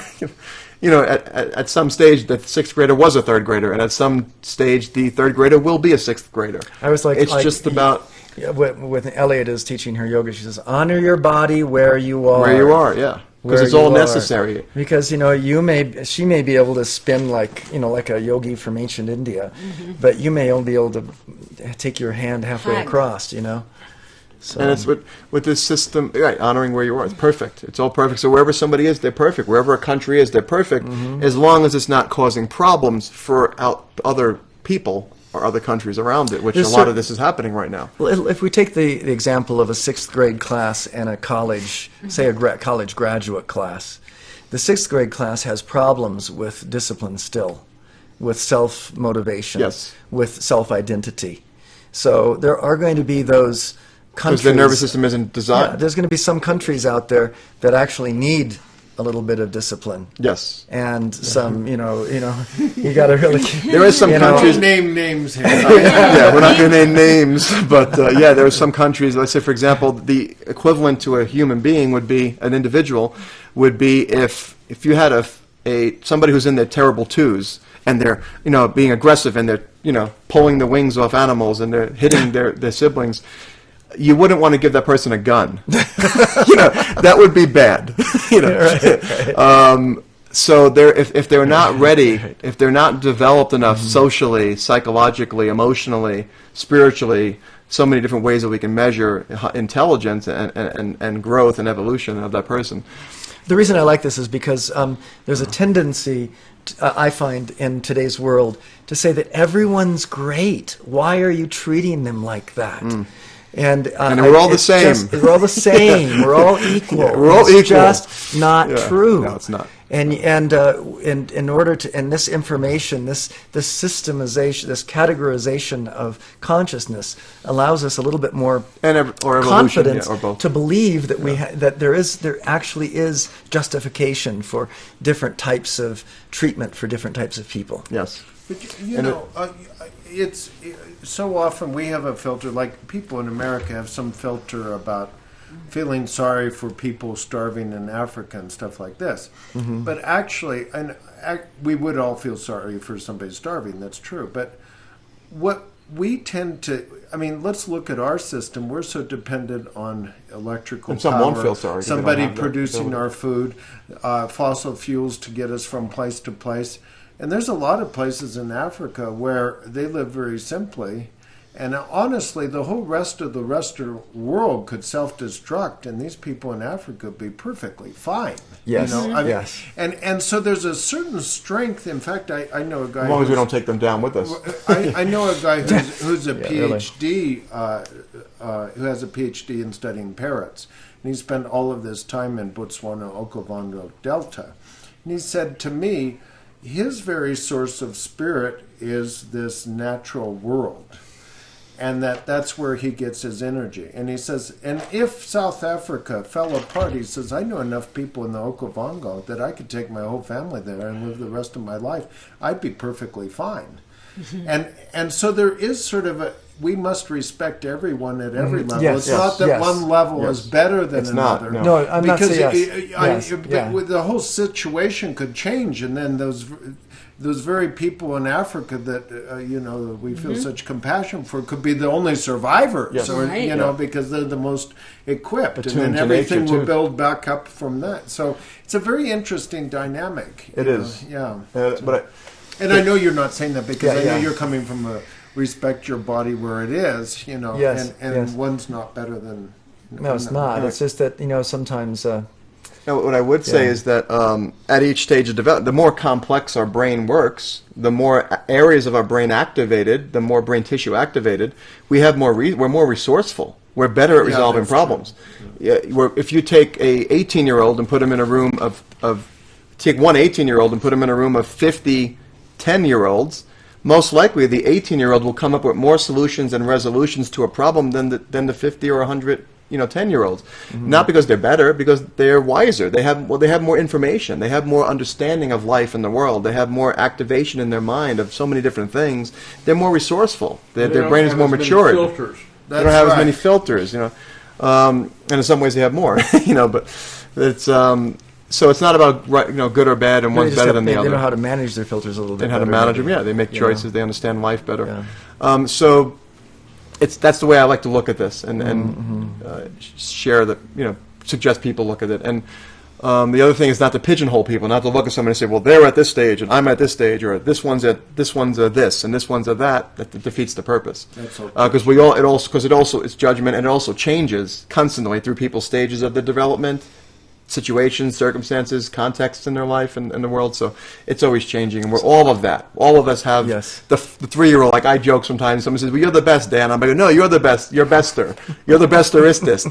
It's like the little 5-year-old, playing a word. And at the same time, I have very serious topic conversations about world problems and complex issues. So we all have that within it. We all have a little kid in us. We all have a teenager in us. We all have an adolescent. We all have a mature adult who just wants to go, dating and doing this and that, and other maturity that wants to be more stabilized and married or whatever, or just a stable relationship or whatever, and other ones that want to be free and not have any of that. And we have all of these different parts of our personality. Wants to be freedom, entrepreneur, creative, others that want to be structured, other parts of us that want to be loving and open and flowing, and other ones that want to do something else. So we all have all of that, and the idea is to be balanced, and we call it you want to move past that stage because you don't want to stay at a certain stage, especially if it isn't a more undeveloped stage, because you may not have the resources neurologically, psychologically, emotionally to handle the complexity of the problems we're experiencing in life. So you want to be able to be as activated as we can, as evolved as we can, to face life in the world, to shift it. So in spiral dynamics, And I can go through the stages. Well, before how do you act? How do they suggest you activate all of this consciousness, these neural connections, become more aware of these higher frequencies? By studying them. By studying them. By putting your attention upon them. Yes, bring your focus and attention towards them, right? So if I were to read books all day long on tribes and on tribal cultures, I'll start to activate a lot more of that tribal thinking and tribal culture thinking. And there's great benefits to that. There's also some detriments to it. Every stage has a light and a dark side, a good and a bad, or some that benefits us and some things that don't benefit us. So I may have a great connection energetically and understand the spirit world, or the spirits in things. It's not usually the spirit world. It's usually each thing has a spirit in it at the tribal stage. So it's the spirit of the volcano. It's at least as an awareness, as there's some kind of energy or some kind of spirit. It's the first stage of awareness of spirit. But I also don't want to, say, volcano wants me to throw a woman in there. Unga bunga. We throw a woman. That's not healthy. So obviously that's a detriment to that stage, because they're lacking the higher awareness that the volcano doesn't need a woman. It doesn't work that way. It's not erupting because it's hungry. So we have to get past that and evolve past that. So each stage has a light and dark side to it, positives and negatives. So, did I answer the question? No, but I have to tell you the story after this program. I'll tell you the story of how I almost got thrown into a volcano myself. For real? Yeah. Well, I'll tell you. I got to hear this one. Okay. This is an interesting thing because I was taking a walk by myself in Kilauea on Hawaii. I walked down from the lodge on the rim down into and then across the lava field towards the caldera. And just before you get to the caldera, you get to this outcropping of, I can't remember what they call them, these vent holes that, spurt up, and they create beautiful structures. But there's a hole. Are these volcanic vents? They're volcanic vents. Right. And there's a hole that goes down. And some of them you can crawl down, just like in Journey to the Center of the Earth. You can crawl down into it a little ways, and sit there and meditate. And it's quiescent at the time. So, and if something was, but it can also erupt. It can erupt, but it's unlikely it's going to erupt right there in front of you. Usually, they have seismic warnings signs and things like that. So I walked across, and I was there in the caldera, and I saw the vents, and they were beautiful. And I was hiking over them. It was quiet. It was early in the morning. It must have been about 6 o'clock because I didn't sleep well that night up on the caldera. And I got up really early, and I thought, I'm just go for a walk. And I got out there, and I went down in one of these vent holes. And it was safe. I went to I checked it out. There's an easy one right there, and I went down about maybe 20 feet down in there, and I was sitting there, and I was meditating, and I was chanting. All of a sudden, I started hearing flutes playing. And this is, early at sunrise in the morning on a volcano. And I thought, how beautiful, the flute, how gorgeous. And I came up from my vent hole thinking, I've got to find this thing because this is really beautiful. And I looked across, and about 50 yards from me was another vent hole. And there was a couple of people standing there looking down on the hole, playing the flute and doing something. And I don't know what they were doing. It's likely that they were sacrificing some animal of sorts, or who knows what. Or who. Or who. And when I was starting to walk over towards them, and when they turned and looked at me, they turned and started. One of them picked out a knife he had and started chasing me with his knife. Wow. And I turned and ran, and I had to run to the caldera. If you've been to the Kilauea, there's a parking lot just above the caldera. The parking lot and the lodge is separated by a few miles. So the fastest way to get out of there was for me to run to the parking lot. But this is very early in the morning, and there was no spectators or sightseers that I could see. And as I was running to this parking lot, hoping that I would find someone, there was one car, and they were leading. This guy was chasing me, and he was a big Hawaiian man. And he was chasing me with absolute vehemence. I hadn't said or done anything to him. But you were a threat. Except I was a threat, and I had seen something that I wasn't supposed to be seeing. You were not part of the tribe. What it is, yes. And I was able to flag down the car. They stopped. I jumped in, and I said, please take me away from here as fast as possible. And they drove me away. So I was safe. Back up to the caldera, they dropped me off. Wow. And that it was an interesting moment. I had a confrontation with some sort of past mythical worship system that was going on that I evidently had interrupted and created some fear in them that somehow they were going to be found out. You were on the other side. It might have been an evil spirit to them. Or I was going to report them, as simple as that, and they didn't want to have that report. Makes sense. Wow. Anyway, I'm sorry to... It's an amazing experience. Glad you made it through. Yeah. We wouldn't be here. Samadhi.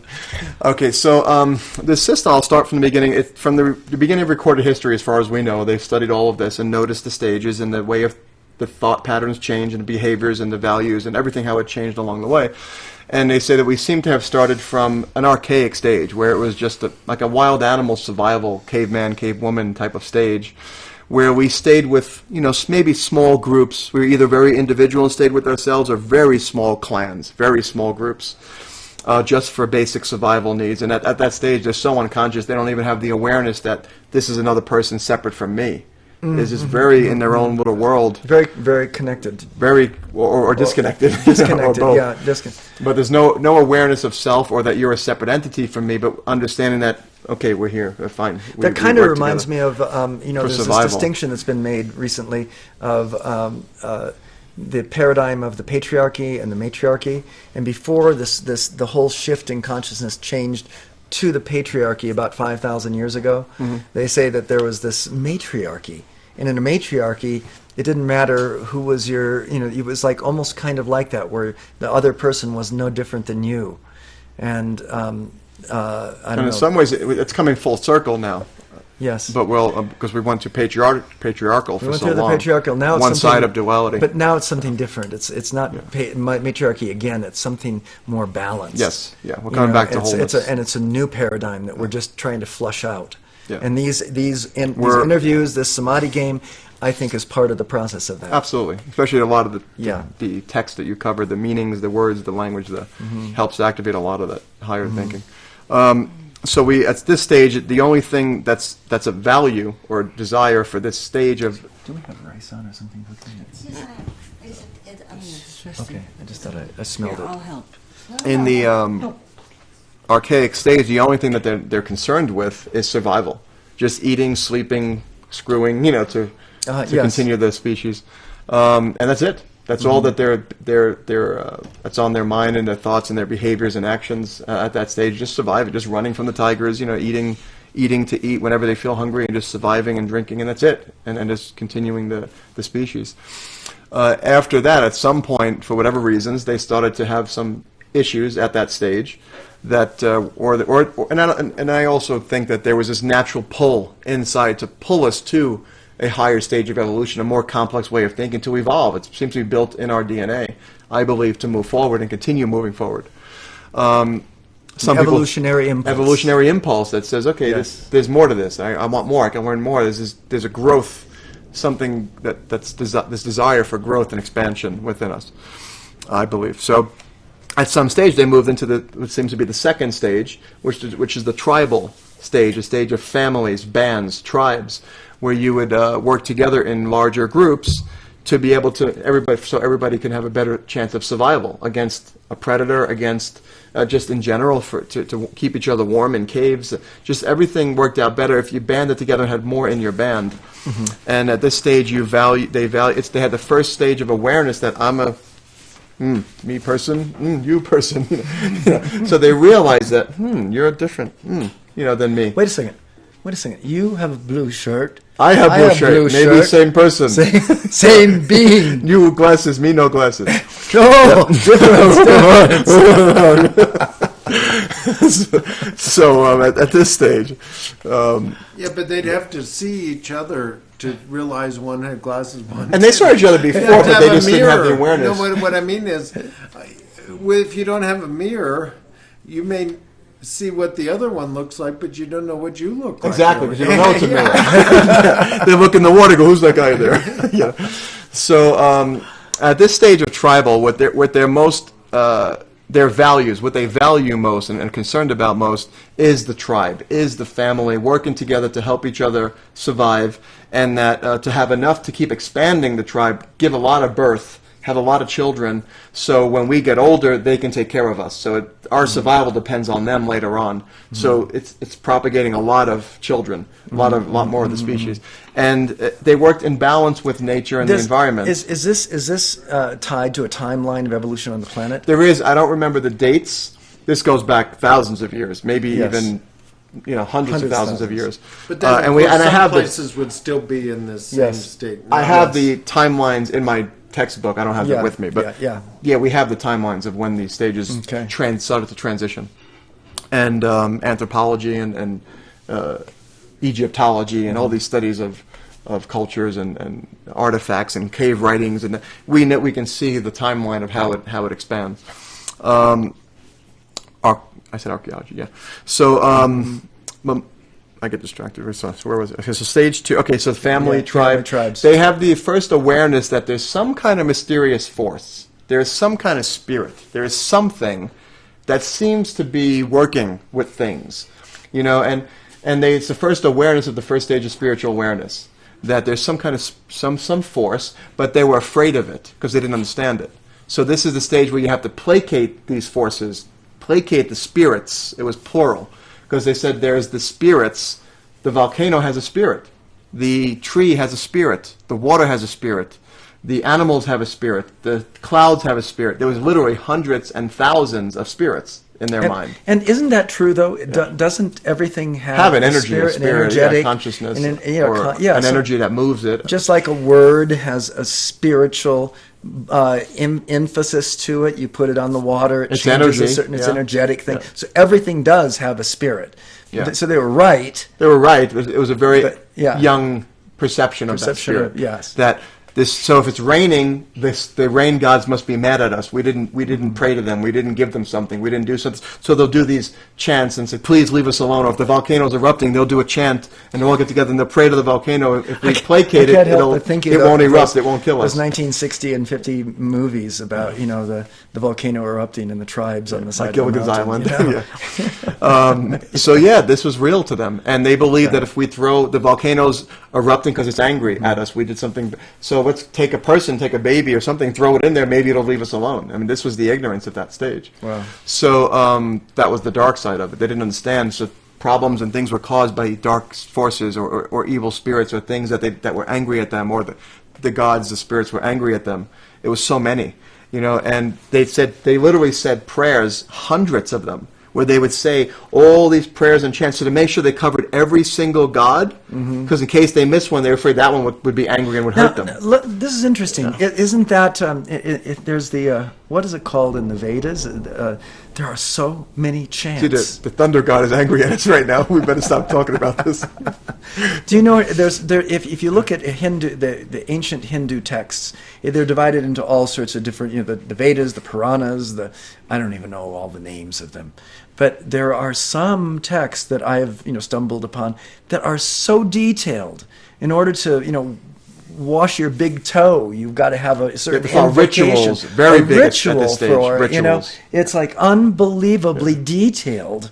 Yeah. And it's part of the Old Testament is that way too. I mean, Leviticus and some of these areas, there's formulas for every process of life, and you have to follow all of the rituals to a T. To a T. Yeah. Yes. Oh, if you miss one, you have to do the whole thing all over. You did it wrong, you'll be punished from the forces.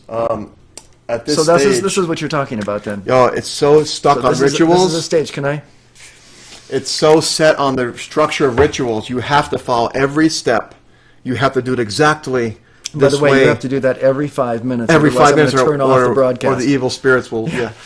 So it was this stage was so stuck on rituals, and they served the purpose too, because to them that was real. This was a stage where voodoo, where if you, whatever they believed, the ritual, if this witch doctor, this person who had the first stage of spiritual power to affect things and to understand things of the spiritual world, they can wish you harm, and if you believed that it would harm you, then it did, and the people would die. And you go, see, it's real.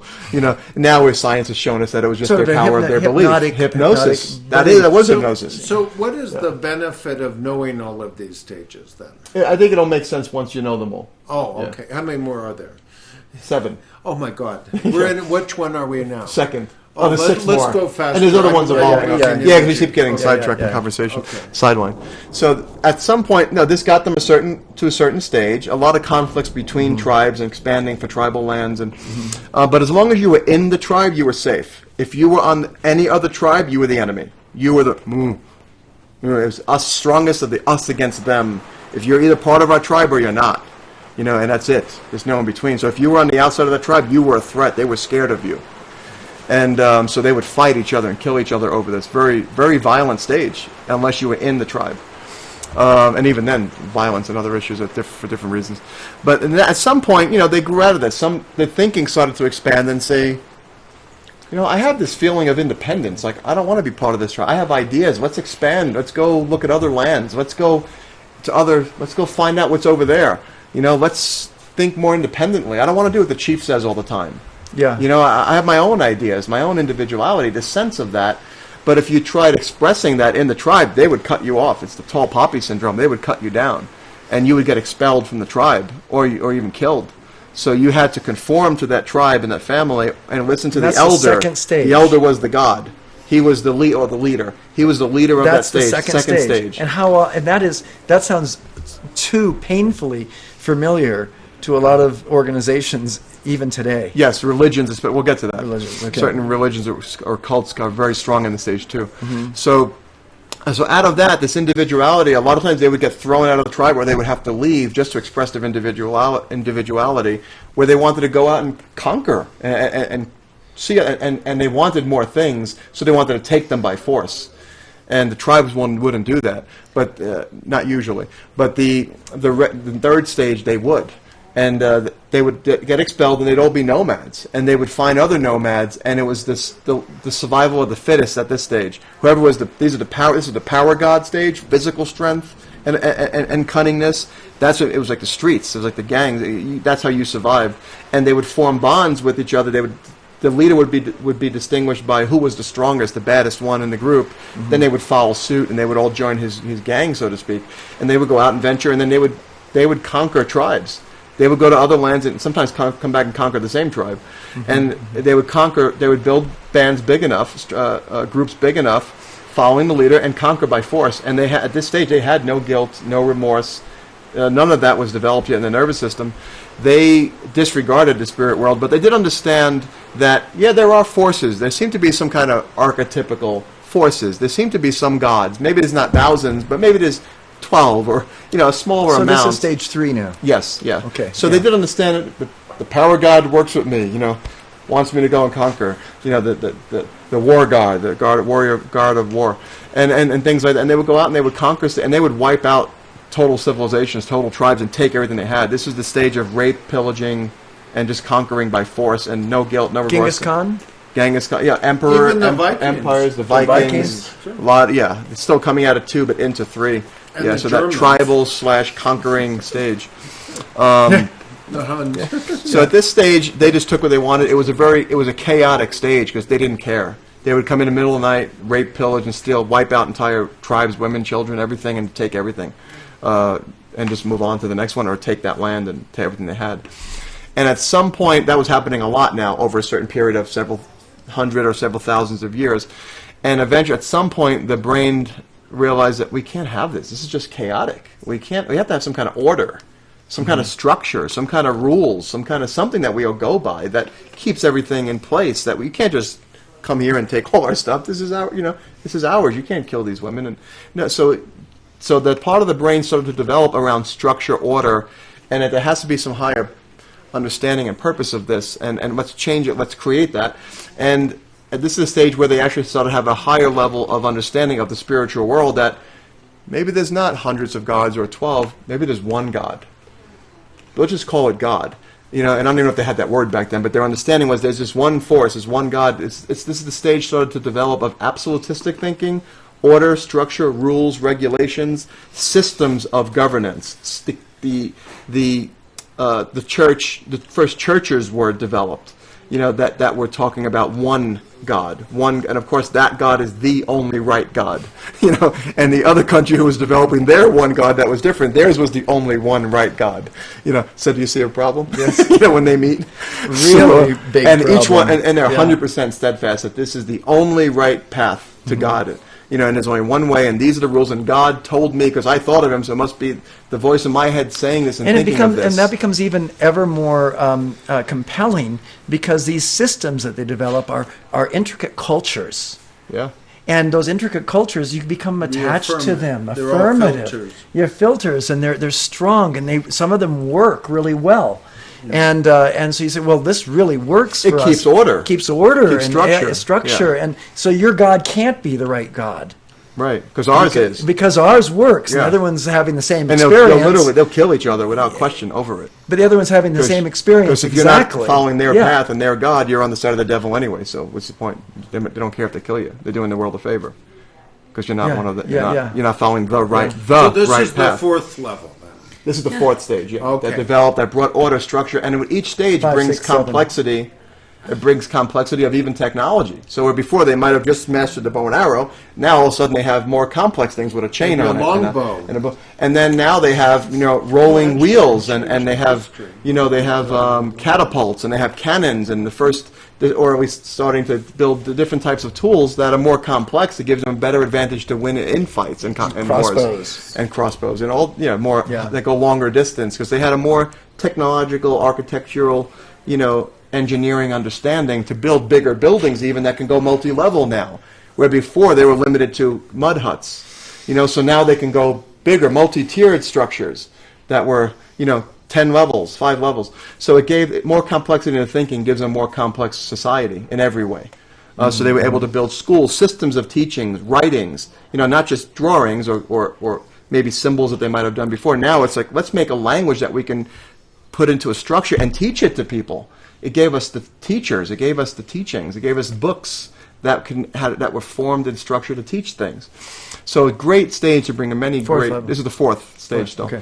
The problem with it was pretty evident that their way of structure of thinking and their one God and too over militaristic type of form structure was very rigid, would not budge in their thinking. Very black and white thinking. Mm-hmm. You're either side of good or you're the side of evil. That's it, and there's no in between. You're right or you're wrong, and that's it. So the church at the time was very solid in that level 4 thinking, but was still coming out of 3. So it had a lot of power warrior conquering energy in them. So if you didn't believe what they told you, they would wipe you out without even thinking. They would just use brutal force to enforce still, really, these rules. the church was in charge during this time. Oh yes. Still, the religious rulers, especially moving into the 4th stage. Yeah. Okay. And they had a lot of still had a lot of the tribal ritualistic thinking, and still do in the structure too, which is why the rituals and the caps and the gowns and all these things have to be all these perfect and things. So more local parts of these systems would be governors or mayors that were controlled by the church. Yes, because they still were the most influential force in most countries. Okay. But there were there was the beginning of local governmental structures. Structures, of rules and laws that everybody had to abide by. And some people say the Earth right now is on like 4.6. I don't know if that's the same system as yours. Depends on what. I don't know. Depends on the country. Some are very drastically different. Yeah. So at this stage created a lot of conflict. Mm-hmm. Between systems. If you didn't think like them, there was constant conflict. This is the strongest duality. So what happens to this? Where do they go to from here? From here, these structures were these became the churches, the one God and one way of doing things and rules, one set of rules that you had to follow, merged with other powers like kings, queens, monarchies, all formed into the same structures. Before that, they were sort of inferior to the church. Now they're beginning to grow and have autonomy in themselves. And then eventually they merged. Yeah. Okay. I believe so now the kings and queens and popes became one. Yeah. Okay. Yeah. So at this stage was so rigid and wouldn't flex on their rules, especially if they were just ignorant rules, but you had to do it or get imprisoned or killed. Anything you tried to say against that system, like, I don't agree with this, I think the earth is actually round, boom, you'd get jailed or killed, you're a heretic. So very rigid, very closed-minded, brings good things as far as structure and rules and uniformity. This is where school uniforms came from. Keep everybody wearing the same thing. You make all the assembly line, everything the same. It's good benefits in that, but the tremendous detriments. And one of them is conflict if you're not in that, following that system. The other thing, so now there's Industrial Revolution? Industrial Revolution was more the 5th stage. So there's great technology to stage 4. So I thought we were in very 5. limited. No, now we're going into 5. Okay. So this rigid structure needed to loosen up, but it wouldn't. So if you can't work against it to try to change it, you had to sort of undermine it, go around it, poke holes through it, indirectly, creatively. So the creative part of the brain started thinking more How do we get around these rigid rules? Let's look at the words carefully and try to find some word that we can use against them legally, and say, well, the law says this, but let's start to question the intention of that word, the meaning of it. Let's find a loophole. Let's find a way, or we just tunnel around it. Let's just become more powerful, pretend we're going with it. On the side of it, we'll just build our own power and strength in another way, and then eventually we'll become more powerful than that, or undermine it, or take it over. So very slowly over time, this creative entrepreneur and industrialist, bigger view, larger bird's eye view, higher bird's eye view, started saying, okay, let's not take them head on. They'll wipe us out. Let's tunnel around it. Let's tunnel under it. And they started being very creative, and a lot is where a lot of the secret societies were born, because to survive in a different, more modern thinking, or more open, flexible thinking, had to do it in the dark, had to do it underground, so they weren't killed and wiped out. So they started doing just that, and started creating, even new ways of spiritual thinking. Anything that went against the structure, you'd be wiped out. So, killed or jailed. So they had just to have that even flexibility of, I think there might be a different form of God. Or This is on the 5th now. Yeah, this is the 5th stage. Very creative. Secret very, societies. very secret open-minded, societies. very flexible.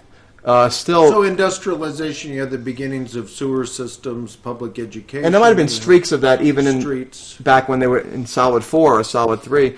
They still had little bits and pieces of this, but it didn't bloom until roughly... Mass production. Mass production, higher technology. And so people creating a railroad. People move from the farm into the city. Cities become the main source of population. More creative people structures, have more to be complex more structures. social because they're now in the city.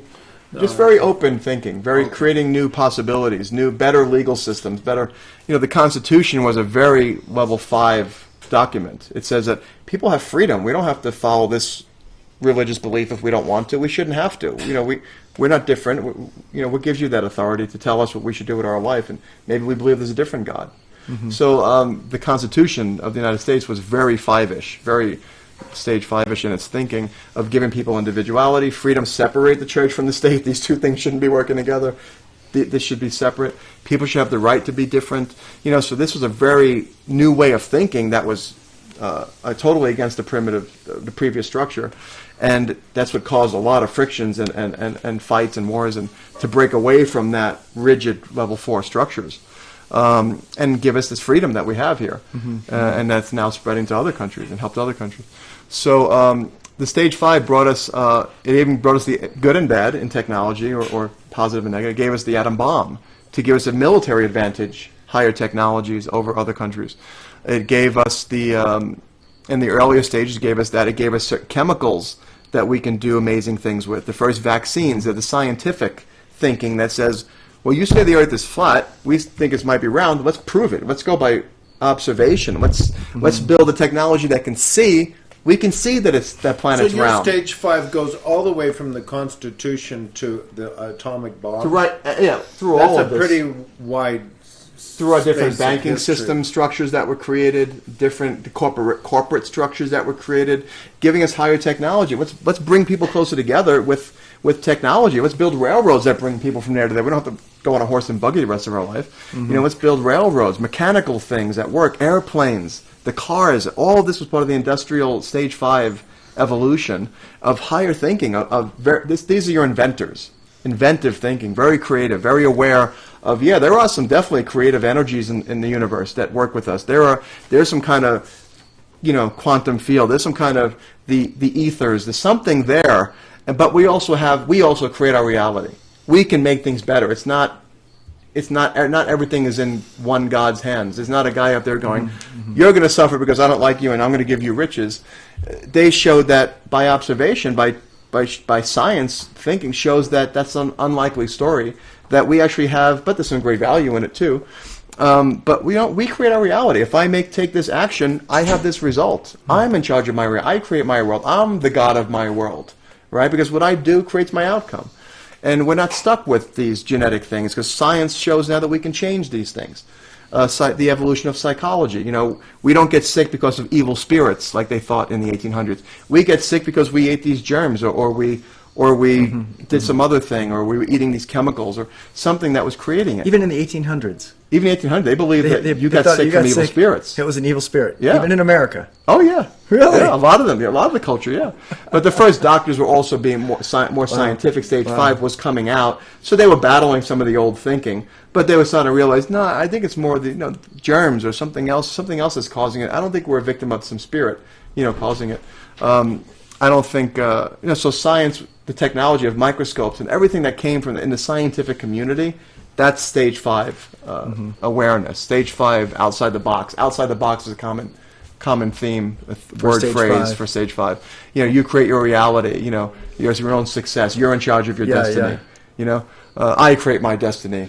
It's almost like an advanced stage of 3, where they don't use violence, but they use their creative thinking to expand. And let's bring the world together. Let's trade with other countries. Let's create a trading system, that trades with other countries. We don't have to say this my country, this your country. Is that where we are now? Trade. The U.S. is primarily in stage 5, especially in the last 40 years. Is there anyone beyond us? Yes. Well, France, actually, believe it or not. Well, we'll get to that. Let's go to 6 and 7. So the sixth stage, stage 5 brings amazing technology, amazing advancements in open thinking and scientific advancements of understanding our world, the universe, our inner world, our mind, our brain, our body, our organs, everything, that we can affect its outcome and change it. The dark side of 5 is that it has no awareness that we need to also be aware that this earth we're living on does have limit to its resources of clean oxygen, clean water, and other things, because we're destroying that with our chemical runoff from the factories, with the pollution that we're putting in the air and dumping in the water, and that we're using up the oil and all these resources that that there are better ways to meet these needs, or to take better care of the planet. And we're cutting down all the trees, and be nothing left because it creates the oxygen that feeds us. So everything is connected, and the dark side of that is if they can profit, it's the entrepreneur spirit of it's all about me stage. And the problem with it is that they'll destroy, rape, and pillage the earth and all of its resources to profit from and to build this high technology without thinking of the long-term consequences of that. So stage 6 gets developed and says, what are you doing?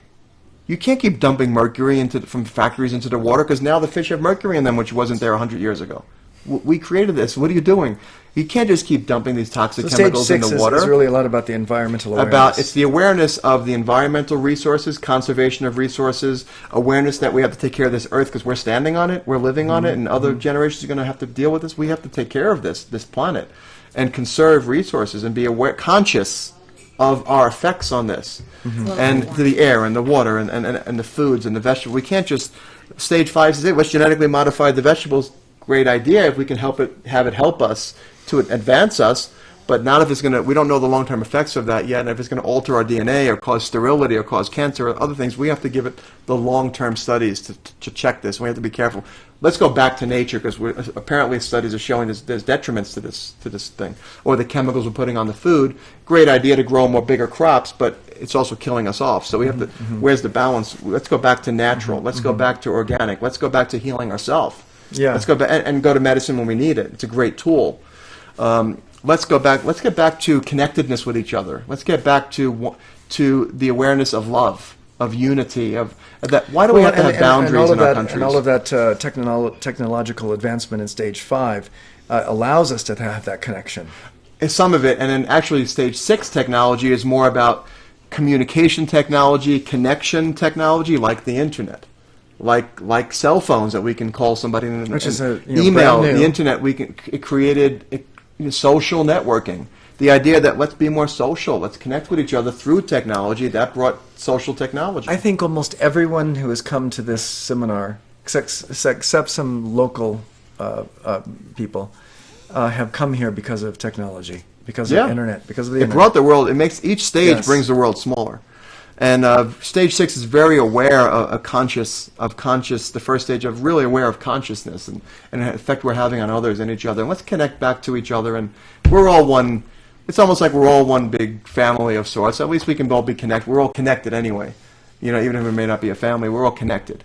So let's just be nice to each other and have a love consciousness. Let's have peace, not war.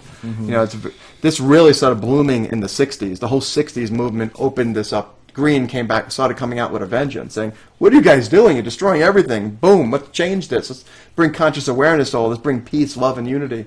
And the traditional systems of power did not respond very well to that, and had strong effort to suppress it again. But you can't suppress evolution. cutting You into the can't prophets. suppress consciousness. It's energy flow. Yeah. You have to let it, give it a channel to expand and to express itself. So it came back with a vengeance even stronger now. After like maybe a 15, 20-year suppression, it came back with a massive boom.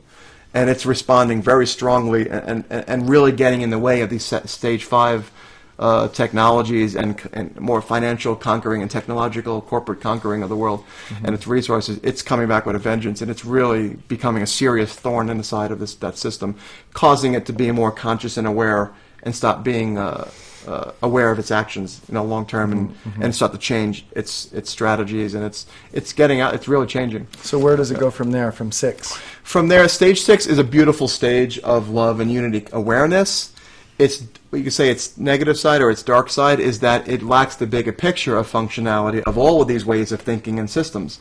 So, for example, a good example would be stage 6 says, don't back cut the forest. You can't cut down leave nature alone. Don't cut these trees down to fight forest fires. Let it naturally go.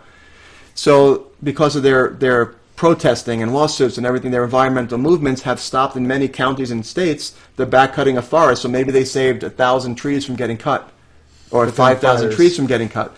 The problem is now a fire comes and now it wipes out 50,000 trees that would have been stopped if the back cutting was allowed. So as much as the intention might be good, the bigger picture is some of their intentions might be detrimental, bigger picture. Might be counterproductive, bigger picture. So that's where their limit is, that they just try to stop the whole thing from happening at all. At each little, just don't farm these kind of animals, and don't do this and don't do that, conserve this, conserve that, but it affects other things and a bigger picture doesn't work. Yeah. So they restrict other things. So level 7 is more what we call, it jumps, almost like it jumps a big gap to another tier. They call it second tier in spiral dynamics. That you actually start to realize that, listen, your way of seeing the world at stage 6 green is right in many ways. And stage 5 orange technology, they also give colors to each stage, is also very right and beneficial too. And so is 4, so is 3, so is 2, so is 1. We need all of these. So it's not that one has to fight. Let's stop these conflicts. Let's find a way that this can all flow and work together, because we need all of these things. We need conservation, but we also need technology. We can't hinder technology to conserve the trees, because the technology that we create might benefit us bigger to save more trees later on. There's a bigger picture. We have to work with this and not suppress it. So it tries to find the function in the delicate balance of all of these systems of thought and interaction. It's much more complex. It's very complex thinking stage. Yeah. And it says, let's create, that's where world governance thinking comes from, stage 7.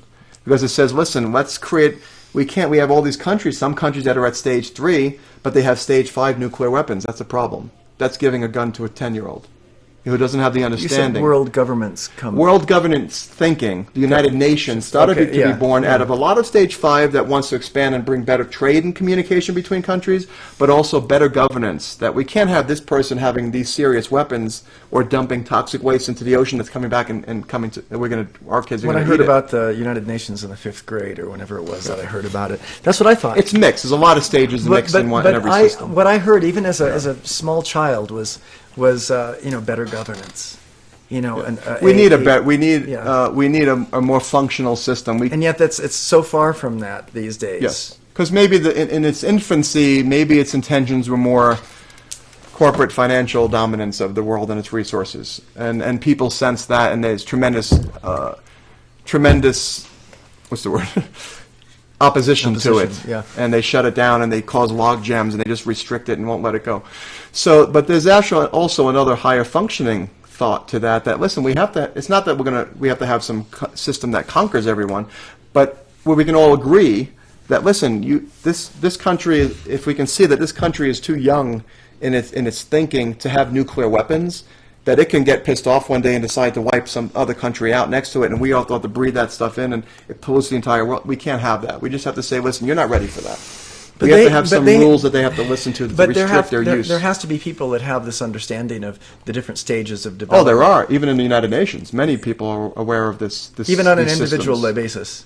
Oh yeah. There's So many. there's people who have been trained in spiral dynamics, Yes, even there. even certain presidents in the past 15 years or so have been pretty heavily trained in the system. Okay. So they're trying to create. But here's the challenge: if you have people in our country, before we even go to global, people in our country that are at stage 2, people in our country that are at stage 3, at stage 4, stage 5, and stage 6, and a few at stage 7, and some even at stage 8 opening. How are you going to create one functional system when each of them sees the world through a different color glasses, that have totally different values, different beliefs about how the world works, or what God is, or what's right and what's wrong, and to try to create integration, try to create flow and functionality when you have a 5-year-old, a 6-year-old, a 12-year-old, an 18-year-old, a 20-year-old, a 50-year-old, an 80-year-old, to try to be in unison, all in the same room? Are you kidding? There has to be how do you divide that? How do you have that function where you give them all the space to be themselves, to be okay with where they're at, to appreciate where they're at, and also put boundaries. Say, listen, you can believe in whatever God you want. You just can't be forcing other people that your God's the only way and try to convert them every single day. They don't want to hear that. Mm-hmm. They have a different belief system. Mm-hmm. You can ask them, but don't be pushing it. Look, you can want to hold on to your guns, and that's fine. These people don't want guns, and that's fine. So you can't force your way of thinking on the other. Mm-hmm. It doesn't work. It creates conflict. It creates struggle. It creates. Mm-hmm. That's what we're seeing in our country right now. Mm-hmm. We're seeing, the stage 2 is fighting the stage 4 rules. We're seeing the stage 3 is fighting the stage 4 rules and regulations. You see the stage 6s, trying to shut down the stage 4 system's rigidity and rules because it wants everybody to be equal, equality and justice for everyone. We're all the same. Stage 7 says, no, we're not the same. You can't treat a gang member the same way you treat somebody who's a devout Christian, or the same way you can treat somebody who's a free-spirited entrepreneur. You can't do that. They don't work the same. You have to have a structure that allows each of them to express themselves without crossing a boundary of affecting somebody else in a negative way. So how do you do that? That's a good question. That's a question for another broadcast. One more quick, if I can get for a minute, sure. We'll jump quickly to the 8th stage that we're still learning a lot about. Eighth and there's other ones after that still. There's still, but they're too early for them to really explain. Although some people have theories of how they are. The 8th stage is more of a wholeness stage. It's an awareness of global awareness that not only is the world all connected, it's almost like one giant organism, one giant family or consciousness. We're working together with the earth and these energies, and it's all working together in a wholeness and a balance that has to be that has to also be we have to be made aware of, and we have to value and honor, or whatever the word is they use. And it's the wholeness, oneness, everything in balance stage, and the balance of duality. It's the balance of all these forces being in a delicate balance and just flowing. Actually, well, 7 is also more flowing. I get a little confused myself sometimes with all this the system's complex. But stage 8 is really about global awareness. It is a global family, global awareness, global entity, if you would, global consciousness that has to all be one. It's oneness. It's not that we're all connected; it's that we are one. Mm-hmm. And that's the global awareness. More like, what's his name? Trying to think of the speaker that had a lot of level stage 8 thinking. Carl Sagan had a lot. He was opening up to a lot of. He has a lot of green 6, but he also had a lot of that. I would say a lot of that stage 8 oneness awareness developing in him, and was teaching that. So it's great. Dan, I just got to say, we could turn you on and listen to you. Oh, I can go on for days and days and days. And we have. Yeah. And we enjoy it so much. 17 hours now. This is the last broadcast for Samadhi game. We're going to do another one tomorrow. For this Samadhi game. But for the formal 8 days of Samadhi ends today. And I really am so grateful for all of our speakers. Actually, I'd like to do a little review of them tomorrow and speak to Kathleen and in an intimate setting and really take it into just heartfelt great. Yeah, right. Yes. Gratefulness for this, I'm astounded. I can say this, that we have gone through a tremendous amount of information packing. We have done a tremendous amount of processing individually and as a group. I think we've done a tremendous amount of physical culture with Elliot our hikes, our swim, everything that we've done has been an integration of all these concepts, bringing the conversation from Nathan, from you, from Fidel, from Sonia, from Mark, from all the people that have been here with us. We are so grateful for Tom, for all of these people, all of our friends, that have come to this forum. I'm so grateful for them all. It has created a whirlwind, a vortex, if you will, here in this room of great power that is going to be integrated over some period of time for us all. It's not going to just all of a sudden be assimilated. And there'll be things happening to us all over the next several months, I would say, that will hearken us back to this time that we spent here in meditation, in community, in health, in breath together, in prayer together. And it was an honor having you all here. And Well, Dan, thank you. for being here. sharing and for your whistling and for your singing. And Mark, thank you for the art that you've shared with us. I'm hoping that we have enough energy for one more art session this afternoon. We'll see. We'll I don't see. know if I have the energy. I know, okay. The oils take a long time. It's not like water. It takes a long time to dry. Yesterday was And I know this time Dan will stick with the project if we do it. Yes, I missed half Because of that, he but will yes. whistle and he'll get through. And we'll all do it. It's been a great experience this whole week. Great company, great people, great awareness, great wisdom that comes from this. I'm group and hoping these that people. everyone here, Mark and Dan and Nathan, will find it in their hearts to find time to come back again for another Samadhi game, 8 days of Samadhi retreat. I'm hoping to have one again next year about the same time. So if you just sort of put your intention in there, if you could come back again, we would Is love this to just have you. the third one? This No, is this is the second. This is the second one. The second one. We had one yeah. last year. We also had one in the fall of last year. So it might be possible to have two in a year, in which case, you had suggested that it might be something that you would enjoy coming to. We would love having you. I think everyone here has really enjoyed Mark's presence. And, Oh, I've enjoyed all of your presence. we Thank have you. really All for enjoyed you. everything you've brought. Sure. Yeah. And all I can say, and all of those who are tuning into our archives and watching live, I just am so grateful to you. And stay tuned for the regular Samadhi Game broadcasts on Thursday night late and Saturday morning early. Keep those times are changing sometimes, so keep your eyes on it though, and try to join in with us. Robbie and I will give some mantras, share about what's going on in our lives, and hopefully just bring a little bit of levity to your life. So with that, I'm going to go ahead and close our show down for the day, and say we're all grateful. So long, Farewell. Auf Wiedersehen, adieu, adieu, adieu, to you and you and you.